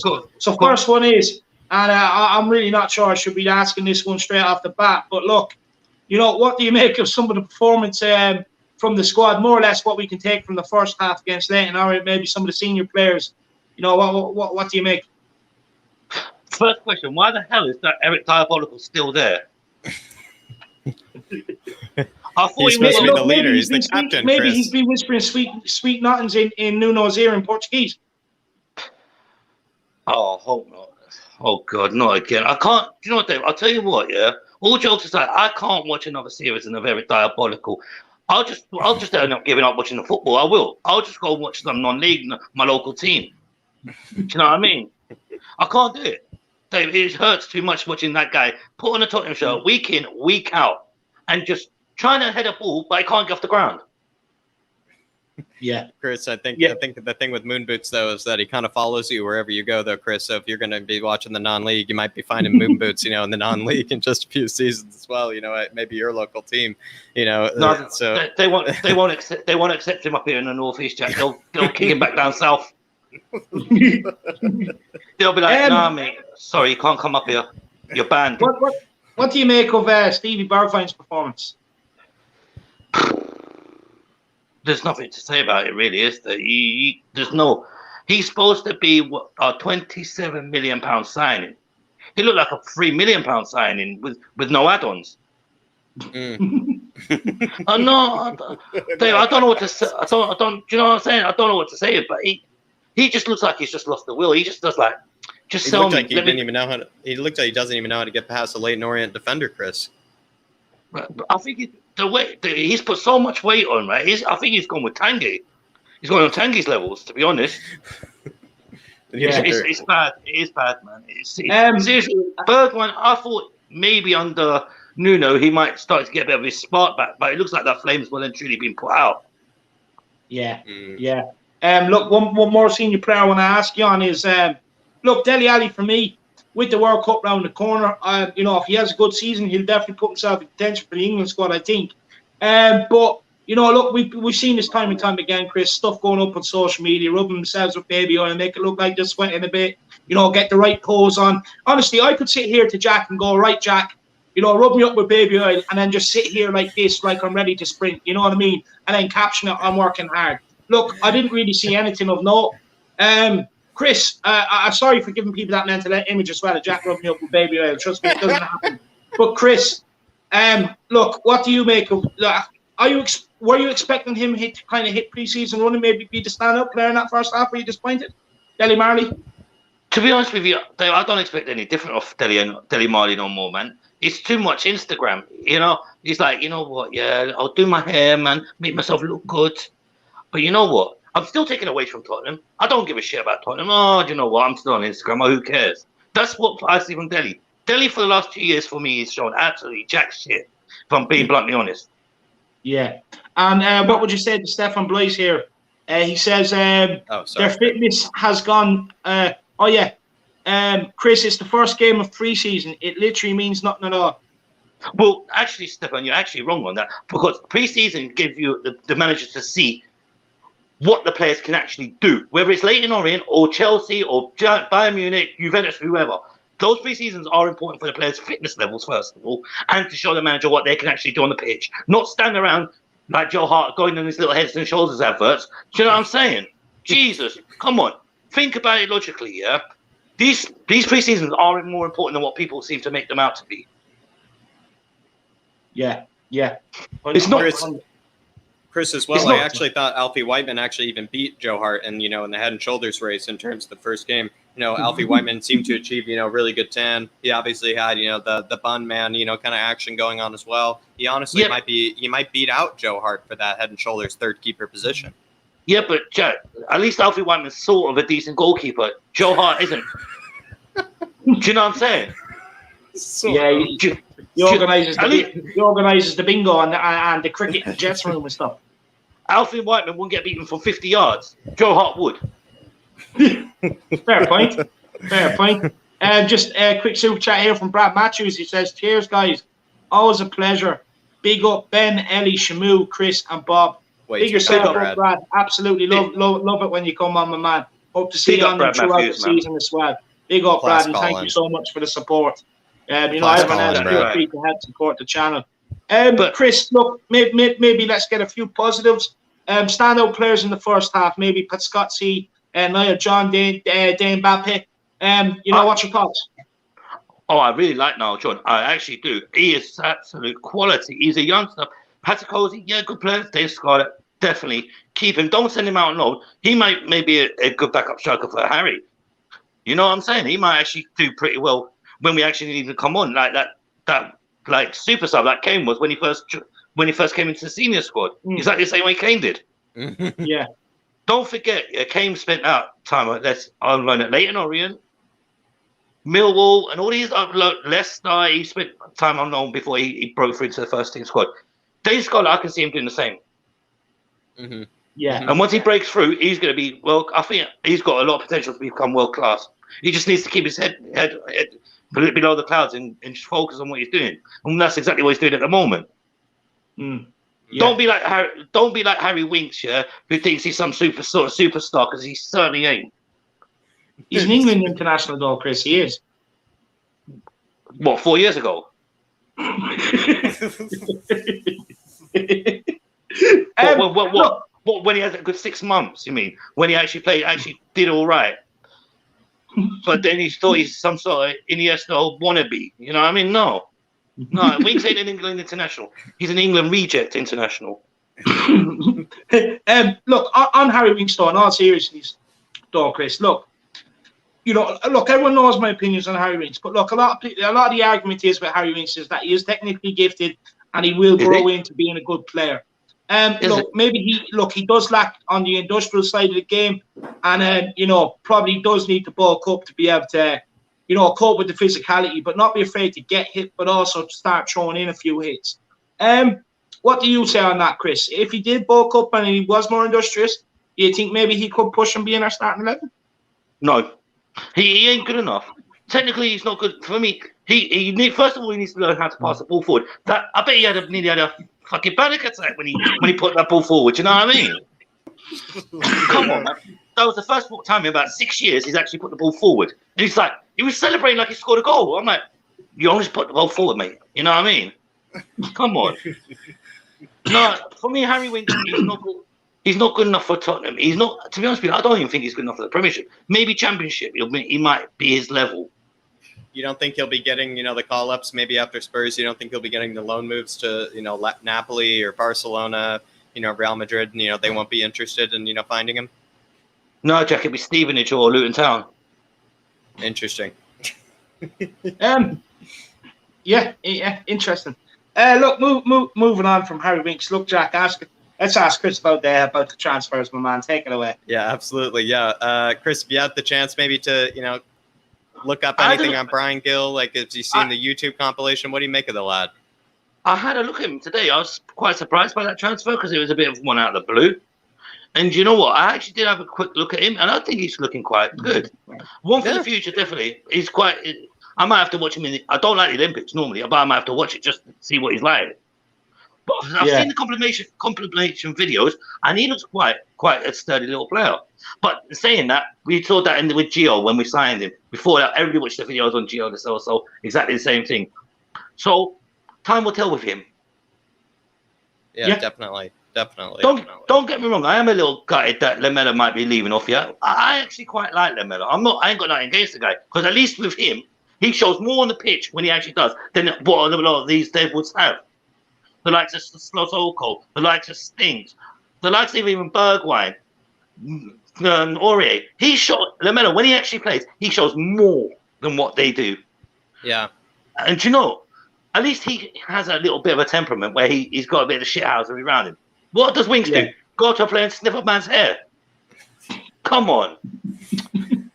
Come on, no, come on, seriously. All jokes aside, I'd rather have a player who's going to do like that shithousery and get away with it. Do you know what I mean? The little stamps on the Fabregas stand, the little slap in the face on Martial. Do you know what I mean? I like players like that. So in a way, I'm a bit sad about Lamela, but he's just been injured too many times for me to say I want him to stay. Yeah. I just want to make this clear as well. When I asked this question on Harry Winks, everyone knows my thoughts. I'm not going to go back through them. I'm just asking it to be impartial because I know he's one that splits the fan base. So look, I'm just asking the question. But Jack, look, let's take it away on Gollini. Yeah, David, it's even hilarious just to see, how the Harris Army just rejects us and, just throws us. They think like some poison has gone inside of us, David, with that question. It is great that they're asking if we're all right. They're going to, they're asking if it's, if we're all right in the head and everything with that question. No, it's just, we're trying to gauge the whole fan base. We're trying to get every opinion on board here at the Irish Hotspur. But yeah, in the likes of Gollini, is this maybe finally a bit someone that can replace the Head and Shoulders? Someone who actually, maybe knows how to maybe save a ball compared to Joe Hart, Chris? From what I've heard, he's a bit like Kepa Arrizabalaga from Chelsea. He's a bit, what's the word? A bit unsteady when it comes to balls from outside the area, from what I've seen. But do you know what? He's still a good shot stopper. I think he'll be a lot better than what we've got at the moment with Head and Shoulders, to be fair. Maybe as well, though, he seems to enjoy maybe the extracurricular or maybe the extra athletic of, rapping of, that seems to be, his pastime. Do you think maybe he and Dele will get along maybe on the bench? Maybe they'll be coming up with new lyrics together. Maybe they'll come up with, maybe Fortnite streams. Or do you think maybe they'll clash? Do you think their personalities won't get along? Do you know what? I think they'll get on all right. But do you know what? I think a lot of the players that like the Deadwoods, they're the ones who's stinking out the team at the moment. The Dyers, Auriers, the Winkses, the Sissoko's, they're the ones who are causing the stink in the team at the moment and causing a vile atmosphere in the dressing room, to be honest with you. Mm-hmm. That's how it looks. Because they know they're not going to get in the first team, so they're going to put a downer on the rest of them. Yeah. That's exactly how it is. And to be honest with you, I think Paratici's seen and has started to see that. That's why he's looking to get rid of him as quick as possible. Yeah. 100%. And then maybe finally, Chris, my last question, at least before maybe David gives you his last question, is just simply like, do you maybe see, Nuno, maybe kind of repairing anybody's form from last season? Do you see, anybody Nuno that might be he might be whispering to that maybe we might actually see have a, let's say, a spectacular season that maybe didn't so last season? Do you know what? I have to say it might be the Donkey Doherty. It might be him. It might be him, because he's worked with him previously, and he actually brought the best out of him. So you never know, a miracle might just happen, and the sun might start shining, and he might just say, Doherty might actually come out and actually be a decent winger. Do you think he's the Doherty whisperer? Do you think he's the Doherty whisperer? Maybe Nuno, the Irish whisperer. Probably because look, when he went to Wolves, Nuno, Doherty was out of form, out of shape. And he somehow transformed him. So possibly, you know what? I think it could turn him around. Not so sure about Bergwijn. Bergwijn, after the showing on Saturday, absolute shocker. I'm sorry, Bergwijn. I think he's just lost all heart in the team. Yeah. And I actually like Bergwijn. That's the thing. I have never had a bad word to say about Bergwijn. I've always stuck up for him. After the shit he took against Liverpool when he hit the post, when we actually lost that game because of moon boots, right? I was still backing Bergwijn, saying, you know what, give him a chance. But after that showing against Leyton Orient on Saturday, I don't think I can justify backing him anymore. Yeah, it's hard. It makes it hard. You might be right. No, it is. And making it harder and harder. I just want to answer Ali's question. I used to be from Enfield. Not anymore, Ali. He's up north. Some bird brought him up north. Would I be correct, Chris? No, it's work brought me up north, Dave, unfortunately. Disappointing, lad. Disappointing. But look, Chris, last question, my man. What's your expectations for the season ahead? Do you know what? I'm not holding up the every going like all top four. No, that ain't realistic to be brutally honest. I think top 5, top 6, maybe. Right. Give it Nuno a season to see how we get on, to see exactly what we can achieve. Maybe might surprise us all and finish in the top 4. That ain't gonna happen realistically. We know this. It's rebuild time.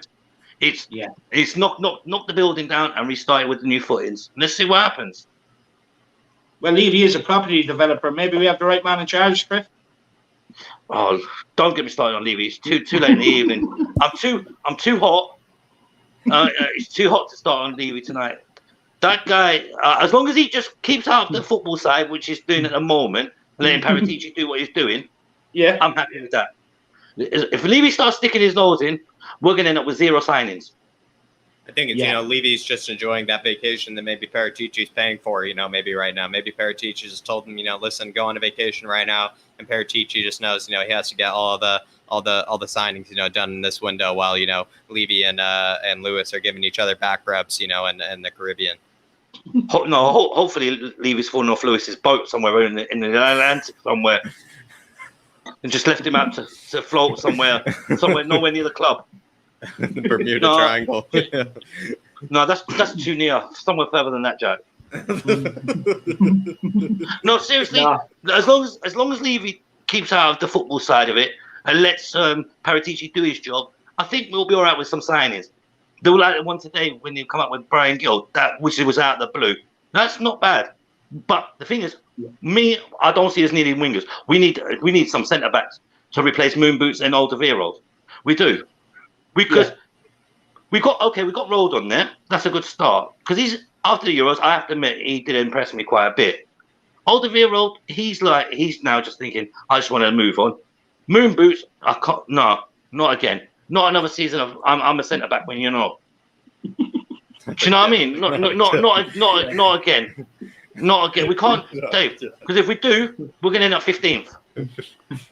No, I couldn't agree more. I couldn't agree more. But Chris, we do have one more person to get to, my man. Look, I think you're brilliant. Everyone in here thinks you're brilliant. They're all cracking up here, man. They absolutely love you, Chris. I want to say a massive thank you for giving up your time, man. You're absolutely brilliant. I haven't cracked as many jokes tonight, Dave. But I think now the season's starting, I think it's time to get a bit more serious and say, look, we just need to sort the team out and get back to what we want to be, not some mid-table average team where people are just laughing at us like this laughing stock again. Because that last season, we were embarrassing. This season, I don't want to see that again. Yeah. No, I agree with you. Look, Chris, that hurt last season. That hurt being the laughing stock. It hurt. Exactly. I don't want to. I've got a lot of Arsenal supporter friends as well, right? And Chelsea. And I tell you what, I have never had to go and hide in so many times in one season. Yeah. I don't like going underground, having my phone switched off because I'm going to get abused. No, not again. Because if I get abused, I'm going down to the stadium and I'm going to abuse all those players. I will purposely just go from the northeast down to the training ground and abuse every single one that goes in that training ground. You can just imagine Chris there. You can just imagine Chris there at every training ground or every match. Do you see this? Come and look at this Twitter post. Come and look at not Twitter, he's banned. Come and look at Instagram. Come and look at this Facebook. Yeah. See what the thing. See the abuse I'm getting. And then you see him shouting at that player. You can see it now. It's brilliant. No, Dave, it'll be a lot more abuse than that, Dave, to be fair, because I can't go through that embarrassment that we did last season. I love the club, man. I've loved Tottenham for 31 fucking years, and then we're gonna have that shit show again. Not like last season. No, not again. Sorry, no, can't do it. Not 2 seasons in a row. No, Daniel Levy Daniel Levy just stay out the way and let Paratici do his job, and let Nuno coach the team, and not you and Levy stop trying to select the team for him. Simple. Yeah, 100%. It's that simple. Couldn't agree more. It's still hashtag Enich out and still hashtag Levy out. Well said, Chris. Well said. 100%. But look, Chris, thank you so much, man. We do want to get Bob on. Big up the Flat Cap Army. Big up the Flat Cap Army. I love the Flat Cap game, man. I absolutely love it. It suits you, man. Class, Take it, lads. See you later. Class, Colin. Absolute legend. Jack, he's so funny. He cracks me up. He's a genius every time, David. He's a genius. Even when we try to give him the hard questions, David, we're trying to stump him a bit. He makes us look like idiots, with his responses. Sometimes you can't stump him. You can't stump Chris. Yeah. No, I agree. And big up, David. Just finished work. Hope you're doing okay. Why not pop into the off and click open a cold one? Crack open a cold one when you get home. Matt Hayes, have you time for a stray Matt Hayes to pop on for 10 minutes? And after your last guest, look, I'm bringing on Bob, Matt. Pop on yourself there, my man. I'll send you the link, man. Come on and pop on. I'm sure the Harris Army would be delighted to see Matt Hayes back in at the Irish Hotspur again, 100%. But look, let's waste no time. Let's bring in the main man himself. It's Bob from Hotspur TV, being very patient, waiting in the background, probably playing a bit of FIFA, no doubt. But Bob, how are you keeping, my man? All good. Just want to say 3 things. First of all, Chris, what a legend, mate. He's so funny. Absolutely funny. Secondly, Ellie, mate, I'm sure there's many women who want to go home with Højbjerg and speak about his tackle. Trust me, there's loads of women who want to go. And thirdly, Bryce, piss off. But he knows why. I absolutely love it. But look, I have been horsing this water into me, so I do need to go to the toilet quickly. But look, Jack's professional enough now at this stage. He's probably more professional than I am. So, Jack, take away the question. Yeah, no, we kind of start you off easy, Bob. We start you. Yeah, how you doing, Bobby? We start you off. We start you off easy. Is there anything that maybe you can take from maybe that first game against Leyton Orient? Any senior player kind of reviews? Any younger player reviews that maybe the Harris Army, the Hotspur Army need to know about? It was one of those things that I'm going to sound like a hypocrite because. From the likes of Alli and Dyer and Winks, I'm not surprised. It's business as usual, as you are. Didn't expect anything. It's basically a carry on from last season. There was no expectation there for us to expect anything else. From a Dele Alli especially. I mean, I'll read this statement out to you, Jack, and you tell me what you think of these Dele Alli comments. You probably know where this is going. I've come back in pre-season feeling strong, feeling good, and I'm ready for the season to start. I'm still young. I'm still improving. I've just got to make sure this season I come back stronger. What do you think to those Dele Alli comments? Bob, unfortunately, I don't want to spoil. I have to spoil it. Unfortunately, I know it. But this is Bob. Just explain it away. I don't want to spoil it because it's such. I love that you found this, so I don't want to spoil it. Let us know. Let us know. It's from 2019. It's from 2 seasons ago. It's from 2 seasons ago. Yeah. No, sorry. I was just going to ask you. And what was maybe even the season he had before that? Was probably maybe the first time we maybe saw a bit of an average season, a bit of a fallout. And that was, under Poch there. Is this maybe just all the same story, do you think, with Dele, or do you maybe think this is last chance hurrah? What do you make of it? I'm not going to change my narrative because of that Leyton Orient game of Alli. I wanted him to go before then. I want him to go now. I'm not going to judge it on that game purely and simply. I'd be a hypocrite because, because I didn't expect anything from him, and it's one game with a in a team full of quite a few youngsters. So I'm not going to, that means I can't really sit here and say great performance from Dane Scarlett and Niall John, but I've just said it, so you probably know what I mean. So yeah, it's either or. It's the friendlies I'm really concentrating on and really want to see, slight sprinkle of what we're going to see next season is the Chelsea and Arsenal games, or Arsenal and Chelsea games. I think by then, if we don't see some form of, direction or some form of formation that we're likely to see at the beginning of the season, then I'd be worried. And certainly, personnel-wise, I want to see something along a stronger 11 towards the end of the pre-season. But Leyton Orient, it was about getting the fitness in really, and you know what, I feel like Bergwijn.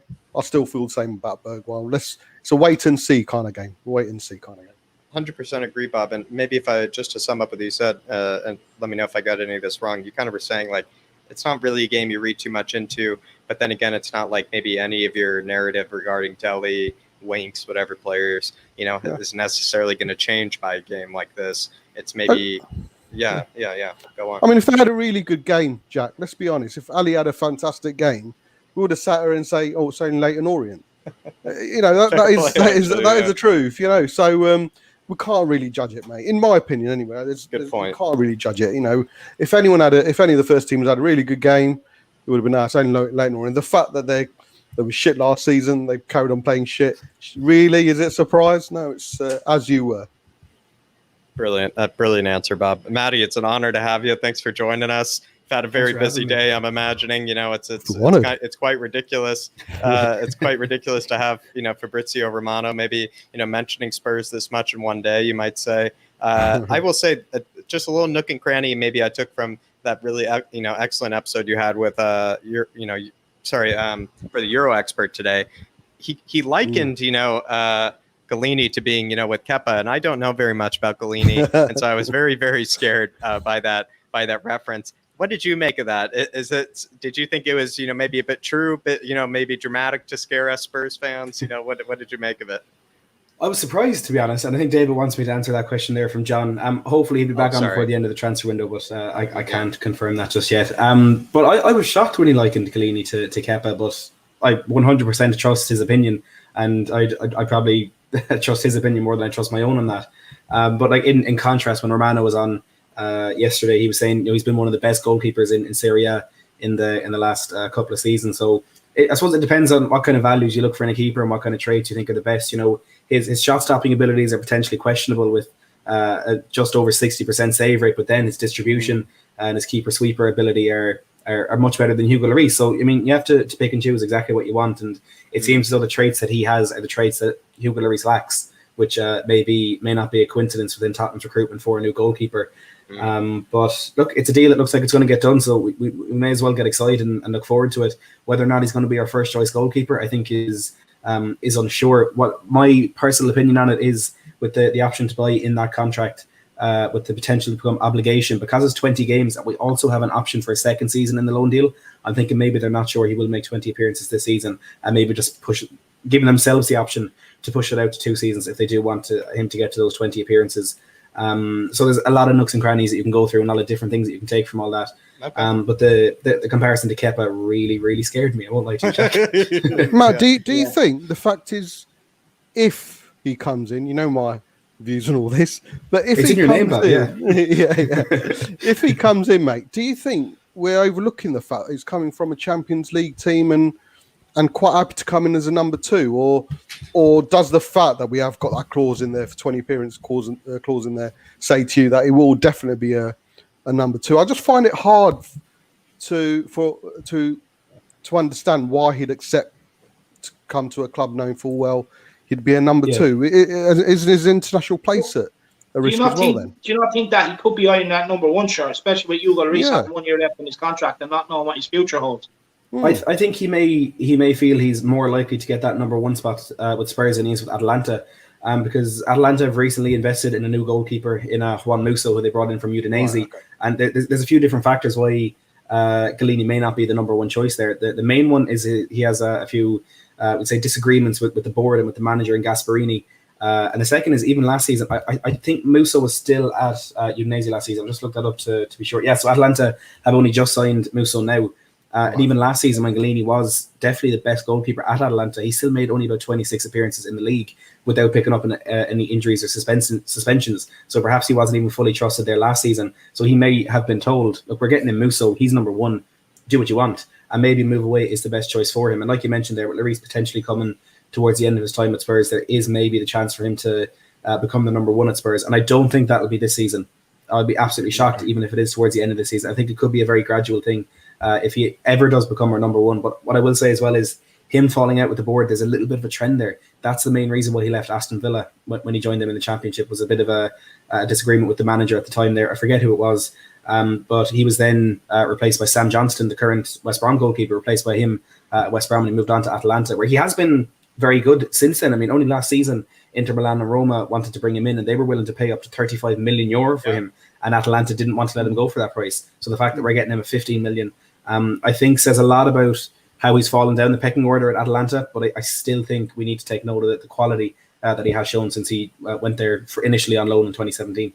But it's a good deal though, because look, we can take him in for the year, have a look at him, have a real look at him, and then look, if we are stuck and he is decent, we have the second option of a loan, and then pay the 15 million come the end of the season if we want to. Like providing, like Matt was saying, with appearances and stuff like that, because there is clauses that if he does meet certain appearances and stuff like that, we will have to pay the 15 million, and he becomes a Spurs player. So I do think it's a good deal in aspect of not just rushing and shelling out on a keeper, to have time to bring this guy in, see what he's like behind the scenes, really test him, So I do think it's a good deal. To be fair on that, we just have a super chat from Dermot Miles. And he says, Dele had more than enough chances to pull his weight. I want him gone, to have someone who cares and wants to fight for the club. Big up Dermot. Look, Matt, I know you're a big fan of Dele Alli, so I'm going to let you take this, and then I do have a question or two for Bob as well. Look, I think Dele Alli cares about the club. I think he is fighting for it, but it just, for whatever reason, it just doesn't seem to be working out for him. And that annoys me, because I do love Dele Alli. I say it so often that he was such an important part of that team that did make me fall in love with Spurs for the first time. And he was a magical player to watch. There's so many different instances. I remember didn't he get that assist for Harry Kane against West Brom, where he was standing still at the edge of the box and he scooped the ball up over the defender, and it was put away by Kane. That famous volley against Crystal Palace, the doubles against Chelsea. He gave us so many incredible moments, and the talent is there. The talent is undoubtedly there. I think the attitude to a certain extent is there as well, but I just don't know what it is, because there's confidence. I mean, you can see him. He'd be missing for 4 or 5 months. He'll come in during a game, and he'll be doing those flicks. He'll be doing the fancy passes. He'll try a bicycle kick against Wolfsburg in the Europa League, and he put it in the top bins. So everything seems to be there, but for whatever reason, it isn't working out. And I don't know why that is. But look, as we're seeing with Eric Lamela, who's looking likely to leave Spurs, caring about the club and fighting when you're on the pitch just sometimes doesn't cut it. And I know, Bobby, you were saying that you're not going to change your narrative on Dele Alli after Leyton Orient game, which I know you won't, but I may have to, because if he can't do it against Leyton Orient, and I know it's pre-season and it hurts me to say it, but just maybe Spurs just isn't the place where Dele Alli is going to reach the top of his game. That's the same narrative, yeah. But maybe really quickly, I think Bob made it maybe a bit of a good caveat where we can't be too hard, and maybe this might help you. Maybe be a bit more optimistic about one of your favorite players there, Maddie, where he was saying, if Dele Alli had scored a hat trick, we would have said, he should be doing this, right? This is Leyton Orient. This is the side he should be doing it towards. But maybe are you saying that maybe he really should have, he really should have maybe done a bit more. He maybe should have still done a bit more at the end of the day. Yeah, we shouldn't have been coming out of that game thinking, God, Niall John and Maxime Piscazzi were incredible. We should have been thinking, it's a good thing Dele Alli got us to win in that game. And it may sound harsh because it is pre-season, but who's the one player? Who's the one player that's been out in Dubai doing his workouts and saying, I'm all ready for this season, and saying the same things that Bobby just pointed out he's been saying since 2019. And again, I like seeing that he's putting the effort in, and I like that, but you need to back it up in the pitch. I'd much rather him be like a Pierre-Emile Højbjerg who does everything behind the scenes, who's quiet about himself, and he gets out into the pitch and he gives it everything. And 9 times out of 10, it results in an incredible performance. And I'm not saying he shouldn't be, public on social media. I'm not saying he shouldn't be doing this, whatever. Live your life whatever the way you want, Ellie. But at the end of the day, all we care about is what you provide on the pitch. And ultimately what he's doing is not good enough. And look, I always say, I hope it turns it around. I hope he proves a lot of the fans wrong with saying he needs to go. But with every game that passes, it just looks less and less likely. What concerns me with Dele... Sorry, mate. Go on. Sorry, go on, Bob. No, I was just going to say, you're right with regards to mentality. You can imagine a Højbjerg against Leyton Orient. It would have been it still would have been 100%. It's not safe for the Leyton Orient players. Leyton Orient midfielders would have stood away. Exactly, they would have stood away. They were like, "No, Højbjerg, you go through." And that's it. You can't question Højbjerg's mentality. Where we're constantly questioning some of the players' mentality, even now after so many years. I think it's a foregone conclusion. I still maintain with Alli, with the World Cup round the corner, he should be hitting pre-season. He should be hitting the first game ready to go. Yeah. He should be like, this is how I'm going to prove everybody wrong, and this is how I'm going to make my mark on the team this year. Because he's not going to have much more games in pre-season to do that. Because that's when some of the bigger boys start coming back. And the thing is, we're not going to fit a system around Dele Alli. It's now up to Dele Alli to do enough to fit into the system. Because you're not going to say, Kane and Son, by the way, we're going to switch it up now. We're going to change our system to suit Dele Alli. It's never going to happen. So the system is to suit Kane and Son, no matter what people say. And with Dele Alli, he now needs to get the work. He now needs to be able to do the work that he has to be able to do to get into a system. And I just look. The thing is with this whole Leyton Orient, I get it. If he did score a hat-trick, we would have said it's only Leyton Orient. But I expect it. It's Leyton Orient. If he's not going to produce against Leyton Orient, is he going to do it against Chelsea, Arsenal, United, City, Liverpool, games when it matters? No.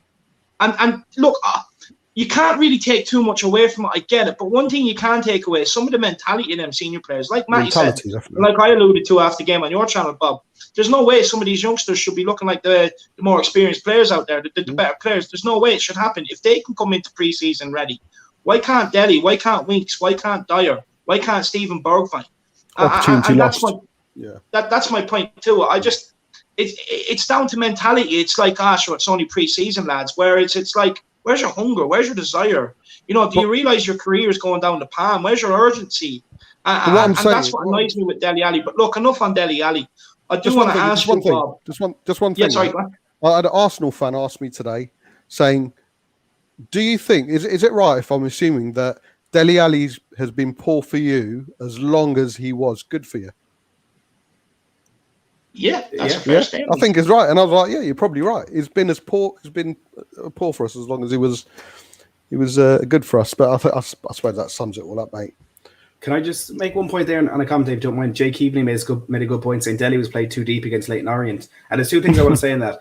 First of all is, for me, it seemed as though Dele Alli was almost put in the Harry Kane role, in a position that he's not going to play throughout the season, but just for Nuno to try and put a player there to see how the players around him worked with it, if that makes sense. So Dele Alli was essentially like, well, you're not going to have a position in this team, so let you play the role of someone else just to see how it works out tactically. And also, we're hearing Sissoko's going to go, Winks is going to stay, Lamela's going to go, Bergwijn's going to stay. What have we heard about Dele Alli? I haven't heard that he's going to stay or that he's going to go. So maybe Nuno still hasn't made his decision on that. So it'll be interesting to see. And just quickly on that sitting deep. Look, I couldn't care if he was sitting deep. If that's what Nuno's asked him to do, that's the stage he's at in his career. He has to do what he's asked to do and adapt to that role. It's that simple. You're not going to change shooting the attacking system from Kane and Son just to Dele Alli just to squeeze him in. Unfortunately, he's the one that let his career slip. He's the one that stopped putting in the performances. And it's up to him now to work his way back into a manager's plans. It's going to be the same if he leaves Tottenham. if he's going to a bigger club, then it's up to him to fit in. They're not going to suit the system around him. We can't have these players at Tottenham where we keep defending them by saying, oh, well, he's playing out of position. That's the stage of career he's at. He's going to have to learn to adapt to play deeper. But don't forget, when he first came into Pochettino's team, that's where he was playing, in a deeper midfield role. So don't ever forget that. He can play there. So it's up to him now to be able to switch back to that mentality if that's what Luna wants. But look, more on to more exciting things. Bob, what's your thoughts on this guy Bryan Gil coming in? Look, I know you're strong Levy out and everything else, and I'm just wondering, is it a satisfactory signing for you? If it happens, of course, it's till he holds up that shirt, mate. I'm not going to be 100%, but if it happens, I'll be honest, I hadn't heard of him till this morning, mate. So, but from what I'm not going to go by the YouTube videos from people who are out in Spain and the reports and what they're saying about him. Yeah, possibly, mate, possibly. The only worry is for me is obviously our priority is our centre backs. As long as it's not our biggest signing and we're putting away. Hey, I just want to make sure Bobby knows I'm a Spurs fan. And just hold it up just in case. It's all a case of it's a wait and see. It's a wait and see kind of player. Players like other ones who have been linked with, it would have been a case of right, we know what to expect. With him, we're not quite sure what to expect. But if it happens, absolutely fantastic. It's making I'm more excited about Lamela going than him coming in. I'll be honest with you. The fact we can finally move a Deadwood on is more of an exciting news than he coming in, because I'll be lying if I knew anything about him. But like I say, if it happens. Well, look, I'm going to press you a little bit harder there, Bob. So, look, basically what I mean is right. So we all know last season was a disaster. We all know that we need to not only make improvements to the first 11, but add competition to the team as well. Yeah. Now, like, we all want Levy out, and just me, where I'm coming from is that the signing that we should already be getting excited about if no one knew who he was up until this morning? Like, dude, should we be demanding more kind of like high-profile signings, but more experienced players with more experience that can come in and to make an impact? Yeah, I mean, it's all about building a squad. He's a great person to add to the squad, but mate, we all know we need more than that. Of course we do. We need defenders. Well, in my eyes, in my opinion, we need at least 2 centre backs. Yeah. The Tomiyasu whispers have all seemed to go away. I'm sure Matt will, update. No, that's coming back when the football kicks off in Japan for the Olympics. Well, I don't think it's kicking off now. Trust me. I don't think it's kicking off now. I think there's every chance the Olympics might be cancelled, so we might be hearing something more. But for me, it's good. Like I say, the big news for me is Lamela going in and someone coming in. But of course, mate, we need more experience. We need someone to come in who's done it there before. I'm not going to class them as a shit signing because you just don't know. But at least as a squad player who's coming in and possibly will become, if reports are to go by, if hearsay's a lot to go by in Spain, is a quality player. I just can't judge him because I don't know anything about him. But of course, mate, we need much more than that, and it's not going to change my narrative on Levy. No. He could bring in 7-8 players, mate. It's not going to. It's still Levy out. No. I wasn't questioning that. I just wanted to press you a bit harder, basically. Because look, we can all sit here and say, like we all didn't know him this morning that he's going to come in, but I wanted to know, like, genuinely, like, if you thought maybe like that it was enough. That was all. That was all. But look, I do have one question for Matt. I just want to take a super chat, and then I'm going to ask Matt the question, and I'm going to shut up and let Jack back in. But Murray from the Spurs episode, big up, Murray. This is the guy that was on your channel the other day, right, Bob? Yes, mate, Murray. No? Yeah, big up, Murray. Yes, big up, Murray. I hope you keep around, lad. Enjoy being on the show with you. He says, absolute legends. I'm drinking Spanish wine in toast to welcome him, a new Spaniard. And by Lamela, we need 2 centre-backs. Which centre-backs do you prefer we sign? Jack, maybe you want to give a quick answer to Murray on this, and then I want to get my question to Matt. Yeah, maybe a quick answer. I'm still really keen on signing Milankovic. I just think it would be one that would make sense for Paratici. I think he would probably transfer well to the Premier League. It seems like it's not going to happen, so I am a bit saddened by that. And then maybe as well, someone that obviously is maybe everyone's familiar with. Maybe I'll go with as the other one is maybe Romero, but it also seems like one that might not happen. But who knows? Maybe we might make maybe a bit of an unexpected turnaround. So maybe my two answers, not one that I'd usually give it for two center back answers, but I'll go for Milenkovic and Romero, maybe two realistic ones. No, I'd love Romero to come in. Yeah. I'd absolutely love him to come in. I have a nice piece for him if he does come in. He would just complement Højbjerg's mentality perfectly. It'd be like Højbjerg, but at centre back. What more do you want?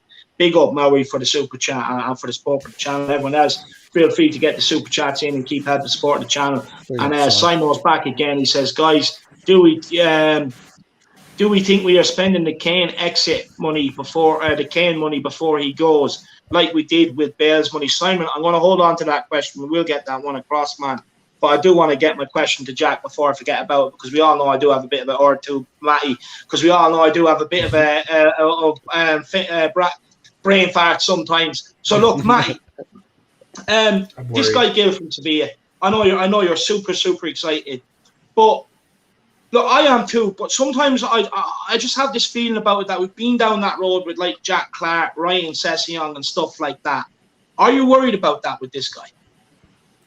Every signing we make, there's an element of worry. We could go and sign Lionel Messi tomorrow, and he might not acclimatise to the Premier League. Like, with every signing you make, there is that element of fear that something may not work out. But I think people comparing Gil to Clark and Sessegnon, I think probably haven't looked as much into the type of player that he is as I have, and he's playing in La Liga with Eibar.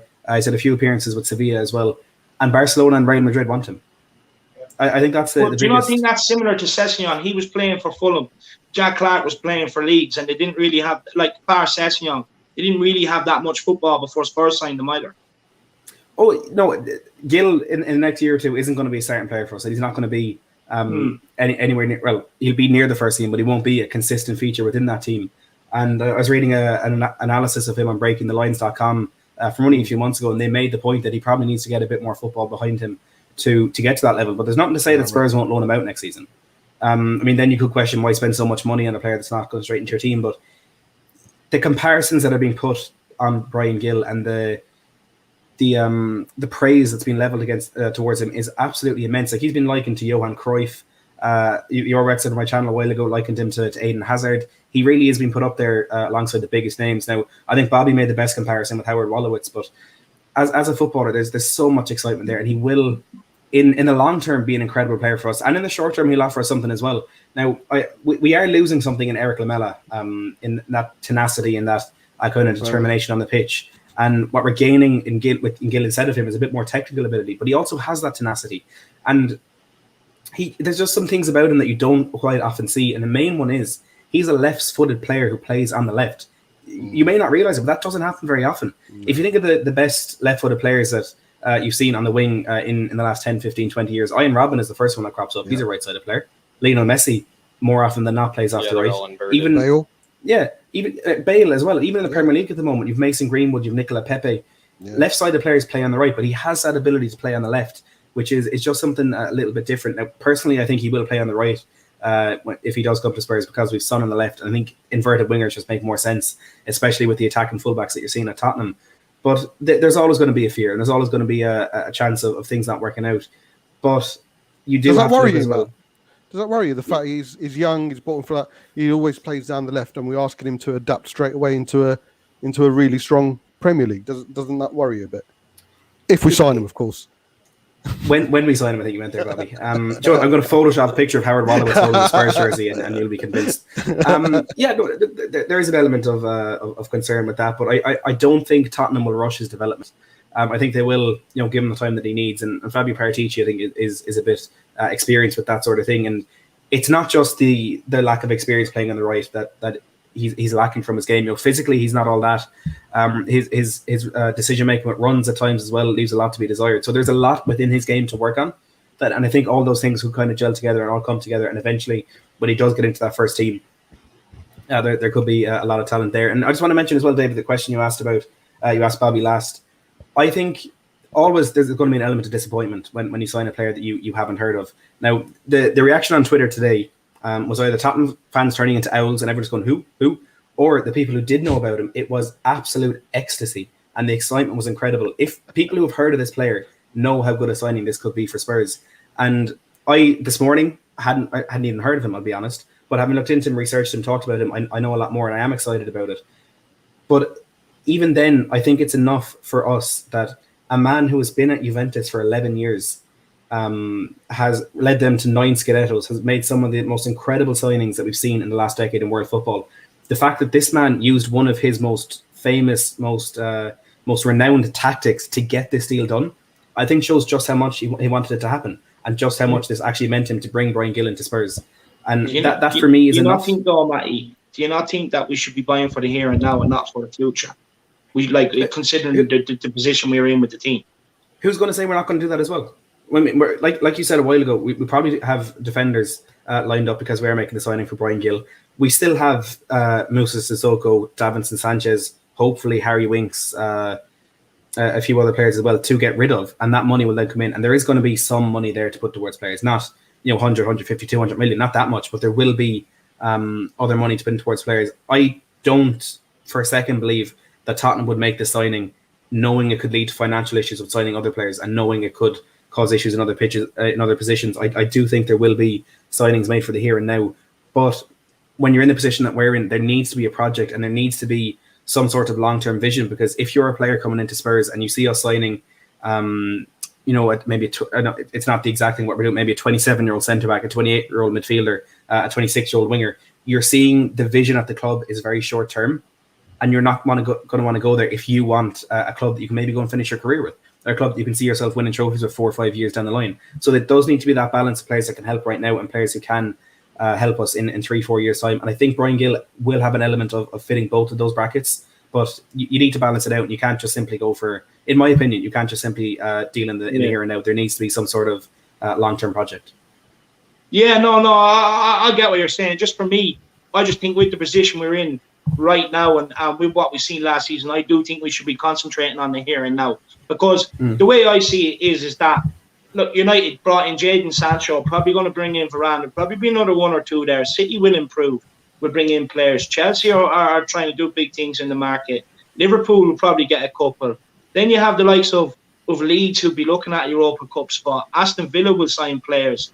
There's going to be a lot more. Everton will get a few in. And my worry is that they're all going to progress, and we're just going down another 4 or 5 year plan, and we're just going to fall further and further behind. I do think there's an element that we should look after our security in the top half of the league first, and then you can, once you've consolidated that over a year or two, then you can probably start signing in players for the future and stuff like that. But look, that just goes to show two different people with two different views on how to rebuild. But look, enough from me. Jack's been very, very patient there. Jack, anything for the two boys? I just want to say to people, Danny was asking how much longer we'd be going for. Probably just another 10 minutes, Danny. And someone else said get Marcelo on. Look, Marcelo will be on tomorrow. We're doing a frenemies tomorrow evening. Kanicki's answer me is pushed till Thursday. So frenemies tomorrow evening. So Marcelo will be on. But sorry, Jack, back to you, my man. No, this one's going to be for Matt, and then if Bob wants to chime in on it, he can. But I definitely have a separate one for Bob. Matty, when I was kind of going through the FB ref for Bryan Gil, I really did notice that his progressive carries were like his ability to actually carry the ball and move the ball with his own 2 feet up the pitch is actually maybe one of his biggest strengths to his game. This was actually even a bit of a strength, to Lamela's game as well, where Lamela, is actually quite good at actually, carrying the ball up the pitch and not releasing the ball or passing the ball. And do you maybe think that with the likes of Bryan Gil, this could actually just be one of those, very, very, very sound players in kind of maybe a 4-4-2, some type of formation where you do just need a number 10 that can just carry the ball and just drive up the pitch? Do you think that maybe Spurs are kind of missing a player like that, is I guess what I'm saying? Yeah, I think one of our biggest problems last season was not being able to progress up the pitch. I think in Bryan Gil's dribbling style, one of the do you want to get the super chat first, David? Or Dermot Miles says this squad has been in decline since before the Champions League final. We have not spent enough to improve the team. There have been no long-term strategy at all. Yeah, look, I fully agree with you. It's probably going to be the same this summer, where there's not going to be massive amounts of money signed, but it's just about using it wisely. So look, we do have to give Paratici the window, and we have to let him complete it and see what he brings in, and then kind of, we can sit there and say, has he spent it wisely? But look, Dermot, we're just going to have to stick through it. We're Spurs fans. We love the club. We love the crest. We just have to stick through the painful rebuild that Pochettino told us was coming. I just didn't think it'd be this painful. But big up, Dermot Miles. Thank you so much for the support, my man. We're buying the furniture. We're buying the furniture right now, Dermot. Sorry? I said we're buying the furniture that Poch told us to buy, right now. Yeah. And then, with Matt's doing a very gracious job in telling us, when the furniture, arrival date is. Some of us, seem to be denying, the estimated time of arrival, or even, the validity of those, of arrival dates. So, it's all been a big kind of hysteria. But yeah, we're just trying to buy the furniture for this lovely house, Dermot. 100%. But look, Matty, thanks so much for letting us get the super chat in. Take it away, man. What were you going to say? No worries. I was going to say Bryan Gil is going to be like that couch in the side of the kitchen that has like the plastic covering over it that no one ever lets you sit on because he's just too precious.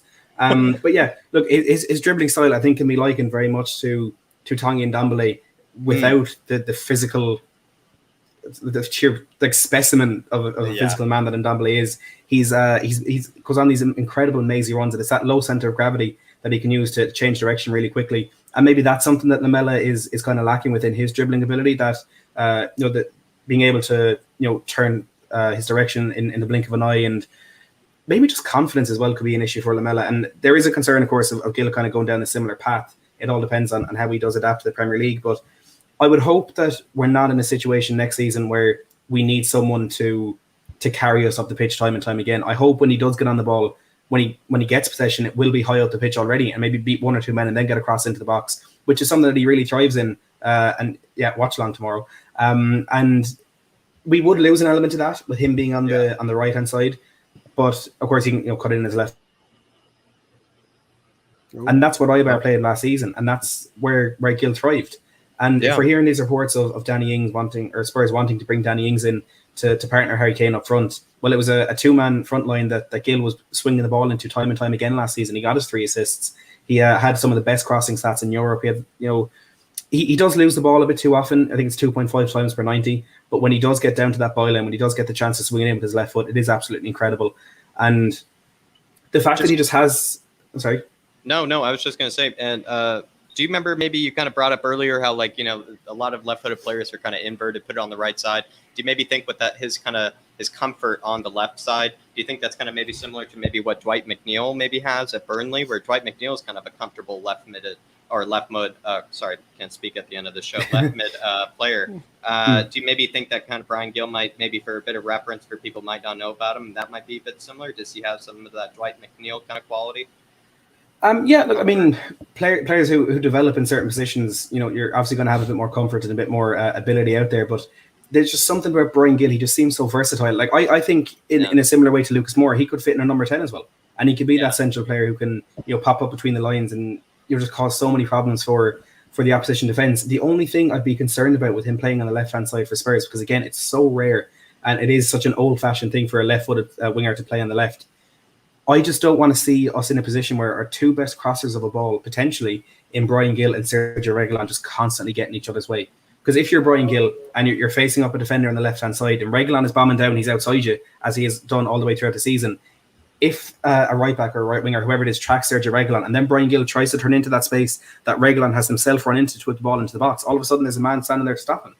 And that maybe is where I think he could suit a bit better on the right-hand side. As Doherty is going around outside him, he can then use the space created by whatever man tracking Doherty and get back in onto his left foot and ping those balls in towards the back post. So really it depends on it depends on what Spurs want to do next season. It depends on how they want to utilise Sergio Reguilon. But if we do want to get the best out of him, he needs to be on the front foot. And there could be a bit of a clash there. But look, again, time will tell. I actually really love that point, Matt. I really did not think of that. Maybe that is kind of sadly why we do have to maybe, ease into maybe that process of trying to learn how to invert him on the right or play him through the middle, maybe like you were saying.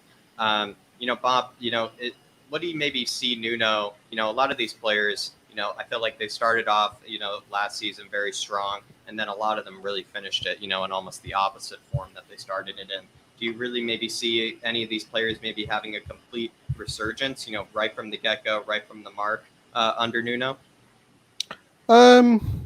Honestly, yeah, it's one of those. There's a lot of firsts, isn't there? It's going to be the first season under Nuno, new formation possibly, hopefully new personnel.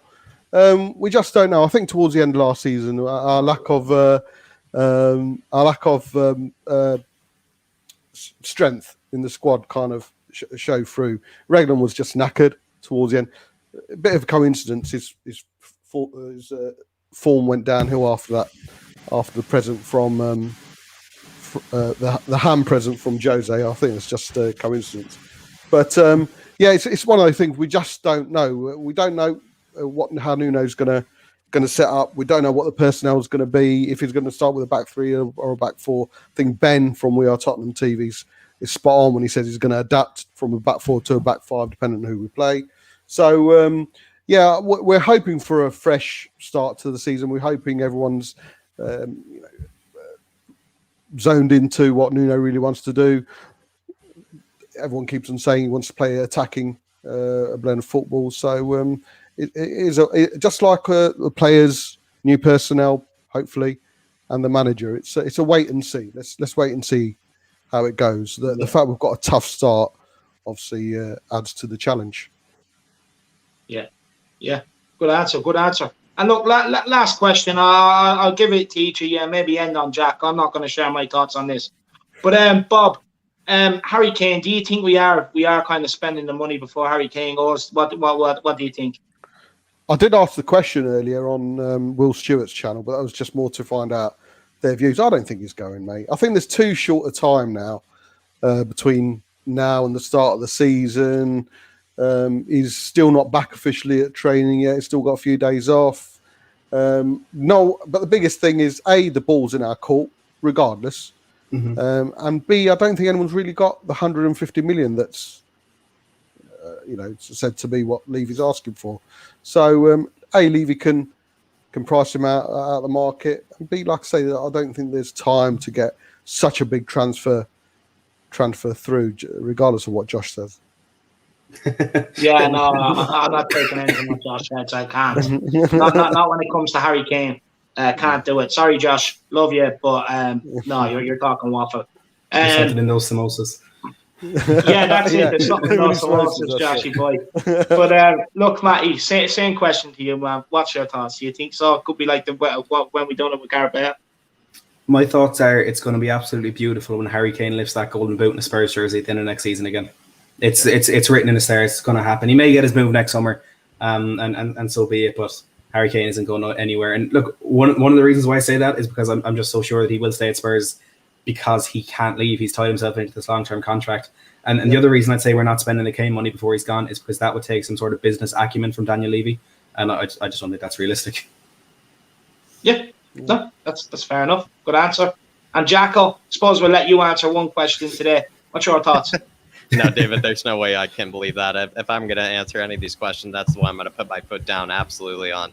There's no way. I'd be absolutely heartbroken if this was turned into a Gareth Bale situation and this was just all Kane money that we were playing with. We probably might even be a lot harsher maybe with some of these transfers then. If that were the case, we probably would be saying, we can't be buying for the future. We need to be buying, replacements for the here and now if we were to, if this were all Kane money. So, but no, it's not Kane money. It has to be 100% guaranteed, Levy money of some sort that, he stole away from the fans. Nah, look, the only thing I'm going to say on is, Harry Kane, I love you. I love you more than my missus. Please stay. I beg you. Look, basically, enjoy watching Harry Kane this season. Could be the last season you see him in the Spurs jersey. But Harry Kane, like I said, I love you. Please stay. And look, we're just going to give the boys a quick chance to plug themselves. We're going to start with Bob. Bob, man, let everyone know where they can find you. Hotpspur TV doing a best ever Spurs special this Saturday at 10 o'clock, where we'll be discussing the best ever manager, player, goal, comeback, etc., etc. So still waiting to confirm the guests, but really looking forward to that. By the way, congratulations, Matt Hayes. He knows why. Namaste. Thank you, Bobby. What's the congratulations for? Is that a baby? No, it's not. You said you keep it to yourself, Bobby. He was a reference point on a very good. Oh, very yeah. good Congratulations, actually, yeah. But Thank you, Mr. Harris. look, Matty, made it.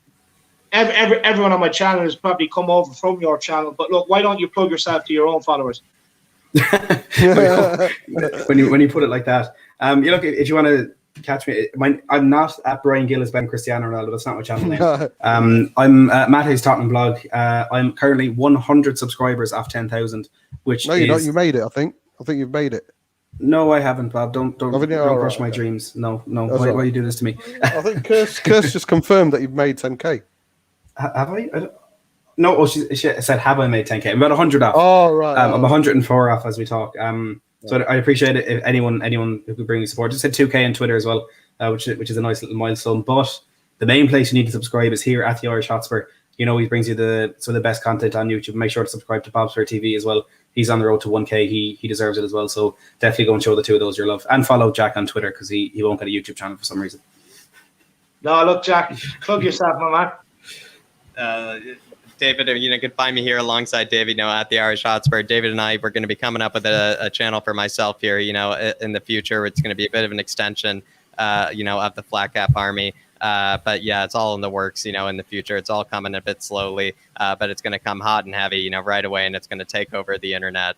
But yeah, thanks, Matty, for maybe dropping a bit of an Easter egg there, maybe for the future. It's all in the works. But yeah, thank you very much for letting me plug myself. But in the meantime, yeah, follow me on Twitter. But thank you, everybody. The Harris Army, for coming on today. It was honestly brilliant to talk to you guys. Some class call-ins again from the likes of Ellie, Brad Matthews, Chris, of course, Shamu Van Woo. It was just absolutely sensational today. Another class call-in from the Flat Cap Army. No, it was absolutely brilliant. And I just want to say one thing quickly. We get this super chat in from Aaron Dove, and he just says, "Piss off, Bob." Wow, that's commitment for you. Piss off. Oh, I love it. Absolutely love it, Aaron. And look, before we do end off, just while I have a little say, if anyone has enjoyed the show, feel free to put in and out super chat or a donation to show your appreciation for the Irish Hotspur. But look, what I will say is the Irish Hotspur will have its own European channel, European expert in Jack Kanicki. So we will be going with a second channel, talking all European football and everything else. And trust me, there's a lot more to come on the Irish Hotspur. I'm not putting anything out until the start of the season, till the first game. So just stay tuned and just be patient. But look, I do want to say, make sure you do hit up Matt Hayes. Make sure you do hit up Hotspur TV. Two absolute legends, brilliant YouTubers as well. Bob's so close to 1,000. Matt so close to 10,000. Harris Army, let's see what we can do. Even if we can push them up by 5 or 10, let's do it. I want to say to you, the Harris Army, thank you so much for all your support. Thank you so much for sticking with us through this long show. Thank you so much for the super chats and all the support you guys have continued to show me and Jack out here. As usual, when you see me on other channels, make sure you spam the chat, #Harris Army. Make sure you like the stream, subscribe to the channel if you're new. Like I said, we're back in the comment section underneath mingling. Make sure you put your comments in. Let us know your thoughts on everything we talked here about today. And what I will say is, we're fucking back. Come on, you Spurs. Come on. In Nuno we trust. You Spurs. In Nuno we trust. Big up the Harris Army. Bye, Lamela. Waiting for that picture. It's coming, Bob. Tomorrow morning. Yeah, it's coming. Tomorrow morning. I want to see you stand there with a picture with the frame of him in the old jersey. Embarrassing. Come on, let's go. Everywhere we go, everywhere we go.